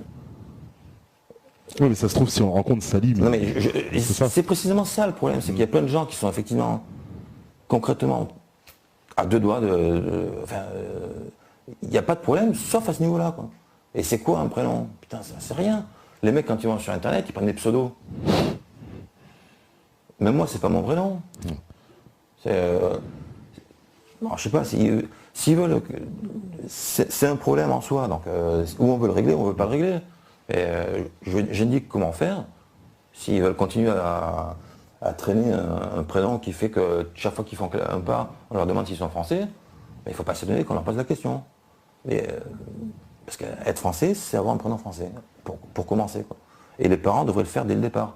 Aujourd'hui, évidemment, on a autorisé les gens à faire n'importe quoi, même à se balader à poil dans les rues. Oui. Non, mais on est dans le n'importe quoi, et c'est des gens qui ont été victimes de ce n'importe quoi. C'est vrai que voilà, il y a Jem Lench qui me dit et tous ceux qui habitent aux frontières, les transfrontaliers qui sont un peu à cheval sur deux pays, qui ont deux. C'est vrai qu'on retrouve un peu par exemple, je pense aux Alsaciens qui sont très proches des Allemands et qui prennent des prénoms allemands des fois. Même réponse, à un moment donné, c'est aux individus de faire un choix. Moi, je n'impose rien. Moi, je ne fais pas le choix à la place des individus. Je dis. Vous êtes libre de faire un choix, mais il faut l'assumer. Voilà, si vous ne faites pas de choix, vous l'assumez, vous faites un choix, vous l'assumez aussi. Alors, une question encore, toujours, parce qu'on me dit, est-ce qu'un Français peut être musulman? Parce que bien sûr. Oui, voilà, c'est Moedib qui me dit ça, parce que lui, ils ont interprété, un Français peut pas être musulman. Alors, sachant qu'il n'y a pas d'obligation dans l'islam de porter un prénom arabe. Hein. Ça, c'est ce que quelqu'un nous a dit tout à l'heure. Il y a l'obligation de faire à Rome comme les Romains. Oui. Donc, tu dois t'adapter, oui, à un article. Oui, attends. Ouais. Mais bien sûr qu'on a le droit. Tant qu'effectivement, la religion ne pose pas de problème dans le cas de la France. C'est et c'est vrai pour toutes les religions. Oui. Alors, qu'est-ce qu'il y avait encore? Parce que là, j'ai vu, on a dépassé un peu. Dalida chantait toujours les mots virtualisent des êtres et des objets physiques. Ils sont pas tous d'accord avec les mots. Donc la religion musulmane est interdite. Non, t'as jamais dit ça quand même, là, justement. Parce qu'ils vont se faire... c'est important de dire. Le côté dramatisation systématique des choses. Ouais. Mais j'ai pas dit ça, je ne sais même pas ce que je pense en plus. Il demande d'ailleurs qui a créé cette loi. Mais c'est une loi qui datait depuis longtemps, cette fameuse loi sur les prénoms. Il y a quelqu'un qui me dit que c'est aussi à l'autre de passer outre. C'est pas le problème, c'est que c'est un ressenti. Les gens ressentent les choses comme ça parce qu'en fait, c'est dans la logique des choses. Comme je disais tout à l'heure, encore une fois, quelqu'un se présente avec un prénom, il m'appelle Pedro, tu ne dis pas de suite, mais c'est un Français. Bon, donc c'est une question de ressenti. Si on ne veut pas faire ressentir quelque chose aux autres, il faut leur envoyer le bon signal. C'est tout. Ouais. Mais quand même, pour le coup, par exemple, s'il s'appelle Vicente, il peut être aussi d'origine basque espagnole. C'est pas forcément français non plus. Bon, peut-être pas enculer les mouches de toute façon. Ouais. Mais bon, voilà. En tout cas, attends, qu'est-ce qu'il y a encore? Voilà, oui, alors on dirait cette histoire de France. Voilà, si la France est chrétienne, pourquoi sa langue n'est pas le latin? Voilà. Non mais d'abord, je suis même pas sûr que le latin en fait ait été la langue de la France. Oui. Déjà, pour commencer. Ça a été la langue des élites. Je suis pas sûr que ça ait été la langue de la France. D'ailleurs, on voit bien que même sous la Révolution, ils ne parlaient pas français, les gens. J'ai lu un bouquin de... Comment il s'appelle? De Pierre Lance, sur cette question-là. Et effectivement, il dit des choses assez troublantes, en fait. Que presque le latin aurait plus été influencé par le celte que l'inverse. D'accord. Ouais. Bon. Alors là, encore une histoire à creuser. Devenez apatride et Pedro, c'est portugais aussi. Oui, voilà, bon, ça, ils ont quand même, ils ont été secoués. Il y en a qui sont d'accord, hein, il y en a qui dit 100% d'accord avec monsieur, j'ai vu. Tout le monde n'est pas, mais ils sont un peu secoués, évidemment, par cette nouvelle. De toute manière, le monde est toujours plein de nuances. Il est préférable d'avoir un citoyen musulman français qu'un Yannick Noah et Globetrotter. Je pense que ce monsieur pose, c'est que le citoyen français type, mais après, c'est comme pour Jésus, on se réfère à lui comme un comportement parfait, mais personne n'est Jésus. Non mais être français, c'est... D'abord, dans ce que je dis, pour moi, je pense que toute nation, la France est une nation créée par la Révolution, elle est fondée sur un peuple, historiquement. Donc il y a forcément une dimension raciale. Mais la nation créée par la Révolution n'est pas raciale en soi. C'est-à-dire que n'importe qui peut être français. Mais, à certaines conditions, à Rome, fait comme les Romains. C'est clair, hein. Donc voilà, il faut garder cet attachement à la France. Et toi, tu penses que voilà, ça passe par déjà les premiers attributs de l'identité, le prénom de la personne. Mais ça, c'est dans toutes les cultures du monde. Vous croyez j'en sais rien moi, les guerriers Maasai donnent des prénoms américains? Bon, voilà, la question est résolue. Excite d'ailleurs les prénoms anglo-saxons aussi, d'ailleurs. Oui, mais évidemment. Non, parce qu'aujourd'hui, il y a beaucoup de prénoms anglo-saxons aussi partout. Bien sûr, mais des John. Le principe s'applique à tout. Oui. C'est le même principe, c'est des prénoms français, exclus tous les autres. Pour être français. Après, si on ne veut pas... D'ailleurs, après, encore une fois, il ne s'agira pas de forcer les gens. Mais pour être français, il faut remplir ces critères-là. Si on ne les remplit pas, on ne pourra pas l'être. Enfin, en tout cas, tel que moi, je conçois les choses. C'est tout. Et en plus, pour avoir accès évidemment à toute la dimension politique, tu l'as dit, de la citoyenneté qui est très importante puisque les droits économiques, eux, seront assurés par la citoyenneté elle-même. Donc ce qui est une grosse différence. Mais c'est une autre forme d'organisation. Ça n'existe même pas aujourd'hui. Ouais. Une identité par année pour chacun. Non, mon cher Louf, on ne pourra pas changer comme ça, j'imagine, d'identité comme on veut. Mais ça va poser vraiment le problème des nationalités, quoi, aussi, c'est vrai. Parce que tous les gens qui ont des doubles nationalités, voire des triples aujourd'hui, c'est très bien. Il faudrait qu'ils choisissent, quoi. Ça veut dire, mais comment ils choisiront d'ailleurs? Une question technique. Ils abandonnent leur nationalité, ça s'abandonne. Parce que toi, tu es pour la déchéance de nationalité aussi dans certains cas, évidemment. Parce qu'en France, c'est un peu tabou, ça, la déchéance de nationalité. Dans certains cas, ça va de soi, quoi. Ouais. Attends. Non, mais déjà, effectivement, il y a certaines insultes à la France. Taubira, là, elle devrait être déchue de la nationalité, là. Ouais. Avec ce qu'elle nous a fait sur la Marseillaise. Mais attends, j'ai cru lire qu'ils étaient en train de changer les paroles de la Marseillaise et qu'ils avaient confié le travail à un rappeur. Non, c'est une blague. C'était une blague. C'est une blague. Je l'ai diffusé sur mon Facebook. C'est une blague. C'est une blague. Non, mais aujourd'hui, on est arrivé tellement loin que c'est possible. Oui, c'est parce que tout le monde m'a dit, mais c'est possible et tout. J'ai trouvé ça tellement énorme, figure-toi. Mais bon, malgré tout ce qu'elle a dit. Mais c'est vrai que c'est cohérent. C'est cohérent. Tous, mais au gouvernement, tous. Comment est-ce qu'on peut avoir des gens au gouvernement qui ont la double nationalité? Comment est-ce qu'on peut avoir ça, quoi? Oui. Ouais. Et qui vont travailler dans un... Alors, aussi, quand tu travailles pour une armée d'un autre pays, là, c'est carrément comme Klarsfeld, il travaille au Conseil d'État, puis il est dans l'armée israélienne. C'est exactement la même chose. Hein. Pour être français, pour moi, il faudrait qu'il ait fait le service en France. Et à partir du moment où s'il sert pour une armée étrangère, il ne peut pas normalement avoir une nationalité... Carrément. Mec, Conseil d'État, quoi. Non mais voilà par quoi on est gouverné en France. Hein. Bon, on s'étonne. Oui, oui. On n'a pas un gouvernement français, on est gouverné par des traîtres. Voilà. Donc, on est gouverné par des traîtres qui nous ont pondu des lois de traite depuis 40 ans. Quoi. Et aujourd'hui, évidemment, comme on est dans un système de loi, il y a des gens qui ont suivi les lois et qui se retrouvent dans des situations pas possibles. Ben, le problème, c'est qu'effectivement, c'est les lois, quoi. On nous a pondu n'importe quoi. Un système totalement débile, totalement anarchique. Plus ça devient gros quand même. Là, Non, parce que là, depuis 2 ans, ça s'est quand même accéléré. Là. il y a une question, c'est vrai en plus très intéressante, parce que là on a dépassé, donc on va finir un peu, mais une question intéressante, on me dit, est-ce que finalement tu vas pas te heurter à l'individualisme régnant, tout le monde se prend pour un petit Watley? C'est vrai, parce que ce que tu proposes, moi j'ai l'impression que c'est un projet pour tout le monde, et que finalement, tu vois, tout le monde a peur parce qu'en se disant mais je vais me retrouver lésé quoi. Lésé de quoi? Bah juste, moi je sais, je lis, hein, tu vois les réactions quoi un peu, mais je me fais l'avocat du diable bien sûr, mais se retrouver lésé comme il donnait les exemples tout à l'heure, se dire bah je sais pas, moi je prends beaucoup de risques dans mon métier, pourquoi j'aurais les mêmes droits que celui qui va rien foutre, qui va changer les lampes quoi par exemple. D'accord, mais c'est pas comme ça qu'il faut voir le problème. Le problème c'est il faut se dire, est-ce que dans ce système-là, ce sera mieux pour moi que dans le système actuel? C'est pas de savoir si le voisin aura plus ou moins, on s'en fout de ça. Enfin, tu parles d'individualisme. L'individualisme, c'est ça. Est-ce que pour moi, ce système-là sera mieux? Bah, il sera mieux pour tout le monde. Hein. Il sera mieux pour tout le monde. Quoi. Il y a quand même pour les riches, je pense qu'ils sont dans... C'est un exemple que je prenais dans mon bouquin. Tu prends au Brésil, il y a des enlèvements toutes les semaines. Bon, alors, un riche, tant que tout va bien, ça va. Quoi. Le jour où il se fait enlever son gamin, il peut peut-être reconsidérer les choses. Hein. Ils n'ont pas les mêmes inconvénients, les riches. Mais ça ne veut pas dire que tout est rose pour eux. Quoi.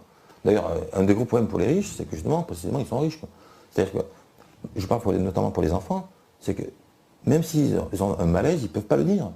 Ce serait tellement indigne pour quelqu'un de riche qui a tout, qui n'a qu'une cuillère d'argent dans la bouche, et d'où l'accentuation encore de leur malaise. Non, ce système-là n'est bon pour personne en réalité, et même pas pour la planète. Donc, parce que de toute façon, si on continue comme ça, la question ne se posera même pas. Hein. Ouais, bah voilà, bah tu vois, il y en a qui sont, James Lynch, il est entièrement d'accord avec toi, il y en a d'autres aussi qui partagent, il dit c'est un vrai patriote et que ça fait du bien. Bon bah tu vois, voilà. Mais par contre, on nous dit, tiens, les Français de souche, c'est vrai, qui appellera sa fille, mais t'as répondu, Brandon ou Brenda, bah ce sera interdit. C'est pareil, c'est banni aussi. Ni pour l'américanisation, ni pour autre chose. Voilà, les prénoms anglo-saxons, pareil, quoi. C'est pas. Ah mais non, mais c'est pareil. Non, parce que les gens, il faut pas qu'ils interprètent, c'est contre les musulmans. Non, mais il faut. Un principe, c'est un principe. Alors, quand on donne un exemple, ça veut pas dire que les autres exemples sont exclus. Voilà. Brandon et Brenda, c'est exclu. Jennifer, et trucs. N'importe quoi, putain. Voilà. On me dit la tenue vestimentaire pour être français aussi. En fait, oui, non. Par contre, la loi ne devrait pas prescrire de tenue. Par contre, elle peut indiquer des tenues qui sont typiquement étrangères. Et il y a des tenues qui sont typiquement étrangères. Hein. Oui. Bon, voilà. Je ne rentre pas dans le détail, mais comprendra qui veut. Quoi. Ouais. Et c'est pareil, c'est pas exhaustif. Hein. Une tenue typiquement étrangère, quand on se balade en tyrolien, on ne se dit pas un Français. Non, c'est... Voilà, ou en jupe, c'est à la mode en ce moment, en kit. Voilà. Et ouais, voilà. Donc, là, on commence à s'éloigner, tu vois, c'est même plus le sujet. Là. Ouais. En tout cas, bah écoute, merci, hein, parce que là, je vois que l'heure, on a dépassé allègrement. Et il commence à faire faire. Voilà, il a dépassé le temps prévu. On me dit un invité à inviter, bah il n'y a pas de souci, tu vois, il y en a qui disent déjà, qui pensent qu'on peut encore aller encore plus loin dans le sujet, et je pense qu'ils ont raison. Attends, le fascisme, il en pense quoi? Alors déjà, c'est intéressant parce que le fascisme. J'ai lu un bouquin dernièrement sur la question. En fait, le fascisme, c'est pas facile à définir. Déjà en soi, le mec il parle de facho à longueur de journée. Ah oui, le fascisme aujourd'hui. Si déjà les mecs ils arrivent à m'expliquer ce qu'est le fascisme, ils seraient forts quoi. Je pense qu'ils n'ont pas le niveau pour expliquer ça. Hein. Bon. Mais si je considère le fascisme du point de vue de ma théorie, c'est le fascisme d'ailleurs, comme le communisme, comme le nazisme, ce sont des alternatives en fait à la toute puissance de l'argent. C'est-à-dire que dans un système monétaire où l'argent est roi, où il faut une puissance pour brider, une puissance politique pour brider les lois de l'argent. Et donc c'est l'un ou l'autre. Alors après, la forme politique peut prendre différentes formes. Ça peut être d'ailleurs la monarchie à une certaine époque. Après, on est passé au libéralisme. En France, on n'a pas connu le fascisme, mais dans notre pays, ça a été fait comme ça. Je pense que voilà, si je devais dire quelque chose là-dessus, c'est ça, quoi. C'est un système monétaire et soit sous le règne de l'argent roi, capital du libéralisme, ou une forme de dictature. C'est-à-dire du fascisme au communisme, enfin c'est ce qui ressemble. Et d'ailleurs, en pratique, fascisme, le communisme, en pratique, ça se ressemble quand même beaucoup. Même si les théories sont différentes au départ, sur la pratique, ça se ressemble quand même beaucoup. Quoi. Parce que le fascisme a un contenu social aussi. C'est pas le mec qui va nous raconter que c'est le capital, machin. C'est un contenu social. Donc, en pratique, ça se ressemble beaucoup. Quoi. D'accord. Bah, écoute, je pense que c'est une bonne conclusion. D'ailleurs, voilà, on te remercie pour cette conclusion, pour ces paroles de fin. Voilà, quelqu'un qui analyse les totalitarismes différemment. Bravo pour ces paroles. Bon, bah, tu vois, c'est Eleftheros. Ah, c'était un commentaire. Ouais.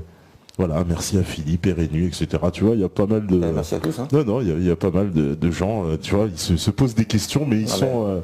je pense que tu vas déclencher beaucoup de débats sur le chat à suivre. Je vous connais, ça va débattre. En tout cas, c'était super intéressant et ça va donner des idées à beaucoup, comme il dit Jem Lynch. Ça permet de réfléchir vraiment à la suite et à se poser des questions. Alors, effectivement, alors, les gens peuvent réfléchir de leur côté en partant de l'idée que les citoyens doivent être égaux en devoir et en droit dans celui d'accéder au marché parce qu'ils sont citoyens.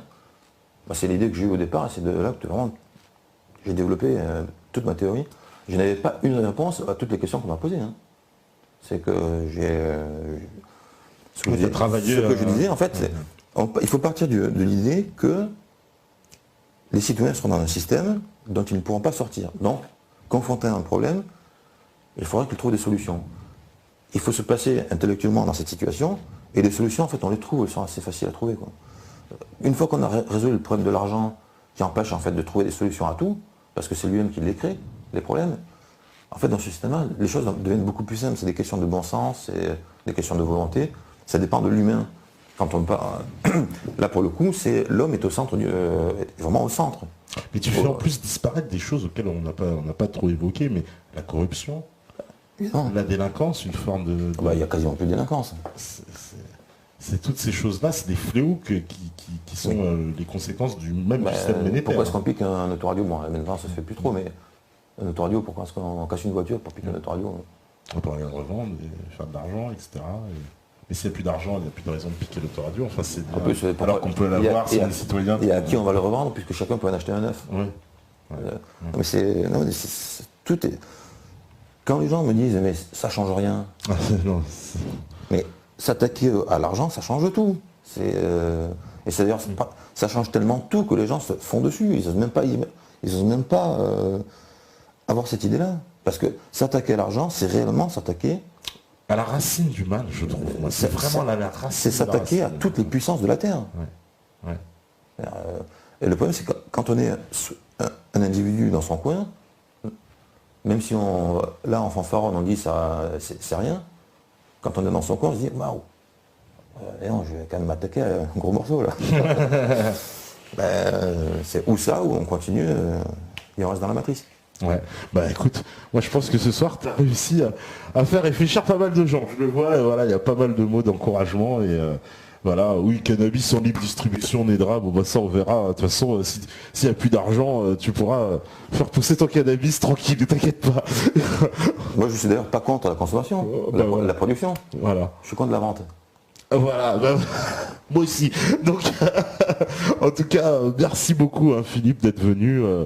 Je pense que le débat va se continuer, que beaucoup de gens, ça leur a donné une vision des choses et voilà, et c'était le but. Je pense que, comme tu as dit, il faut lancer le pavé dans la marque. En tout cas, donc j'invite les gens à lire la théorie, parce qu'il y a, encore une fois, je n'ai pas pu répondre à tout, et il y a beaucoup de choses dans la théorie. Une façon de poser les principes qui sont révolutionnaires. C'est le moins qu'on puisse dire. Tu seras pas l'ami des Rothschild et Rockefeller, c'est pas grave. En tout cas, merci beaucoup d'être venus. Merci à vous tous hein, sur le chat, comme d'hab, James Smith, Taz, Nemspirit, Tony, Georges, Vicente, Mehdi Landru, Autonomie, Nedra, Freeman, Babel, Zach Mémérian, Georges, etc. etc. Ah bah là oui, pour le coup. Et puis je peux te dire que sur Mumble, ils en ont un autre. Donc des fois, ils en ont deux. Donc tu vois, t'as raison. Vous voyez, sur ce coup-là, il vous a eu parce que c'est vrai que vous avez tous des chats, hein, Émilie, Baptiste, Braz, Œil du Faucon, voilà, hein, mon cher Œil du Faucon. On sait que c'est pas ton vrai nom de Zeus, Kimazouf, Titou, Pascalia, Roi des Rois, Jeb Lench, voilà, Sam Wang, Caf Marron, ça, etc. Et ça, c'est tous les connectés, tous les métanautes, comme ils se sont surnommés eux-mêmes. Ça, c'est pas depuis le départ, ça. Ah si, ils sont là depuis le début. Hein. Ça, non, mais c'est pas toutes les questions depuis le départ. Ça. Ah non, oh là, ça remonte, je peux même pas remonter, ça c'est juste qu'il y a eu depuis 2 minutes. Ouais, c'est ce que je disais, il est impossible de répondre à tout. Non, c'est impossible de répondre à tout, bien sûr. Le mieux, c'est quand même d'aller à la théorie, d'aller au bouquin. Là, en plus, vraiment, ce sera plus posé. C'est vraiment une théorie carrée. Les gens qui en entendent parler, enfin, la plupart des gens sont dans le même état hein, au départ. Quand ils découvrent, déjà pour commencer leur histoire contre l'argent, ça les assoit. Hein. Ouais, non, mais c'est ce que et derrière, c'est que le premier volume. Non, parce qu'au début, quand on te parle cette idée de but en blanc, tu dis waouh. Mais après, plus tu y réfléchis et plus finalement ça te paraît sensé. Et en fait, d'une logique implacable, certainement. C'est du Robespierre version 21e siècle. Bah, en tout cas, bravo et merci beaucoup pour cette soirée. Voilà, il y a énormément de remerciements. Merci. Voilà, Moadi, petit tout ça. Voilà, super. Et je pense que les connaissant, je sais que le débat va continuer sur le chat. Hein, vous avez vos habitudes. Les Mumbleiens, c'est pareil. En tout cas, vous savez très bien que si vous écoutez ce message, c'est que vous êtes la résistance. À demain. Ciao à tous. Non, la dissidence de la dissidence. La dissidence de la dissidence. La haute dissidence. Merci, ciao. Merci. Au revoir.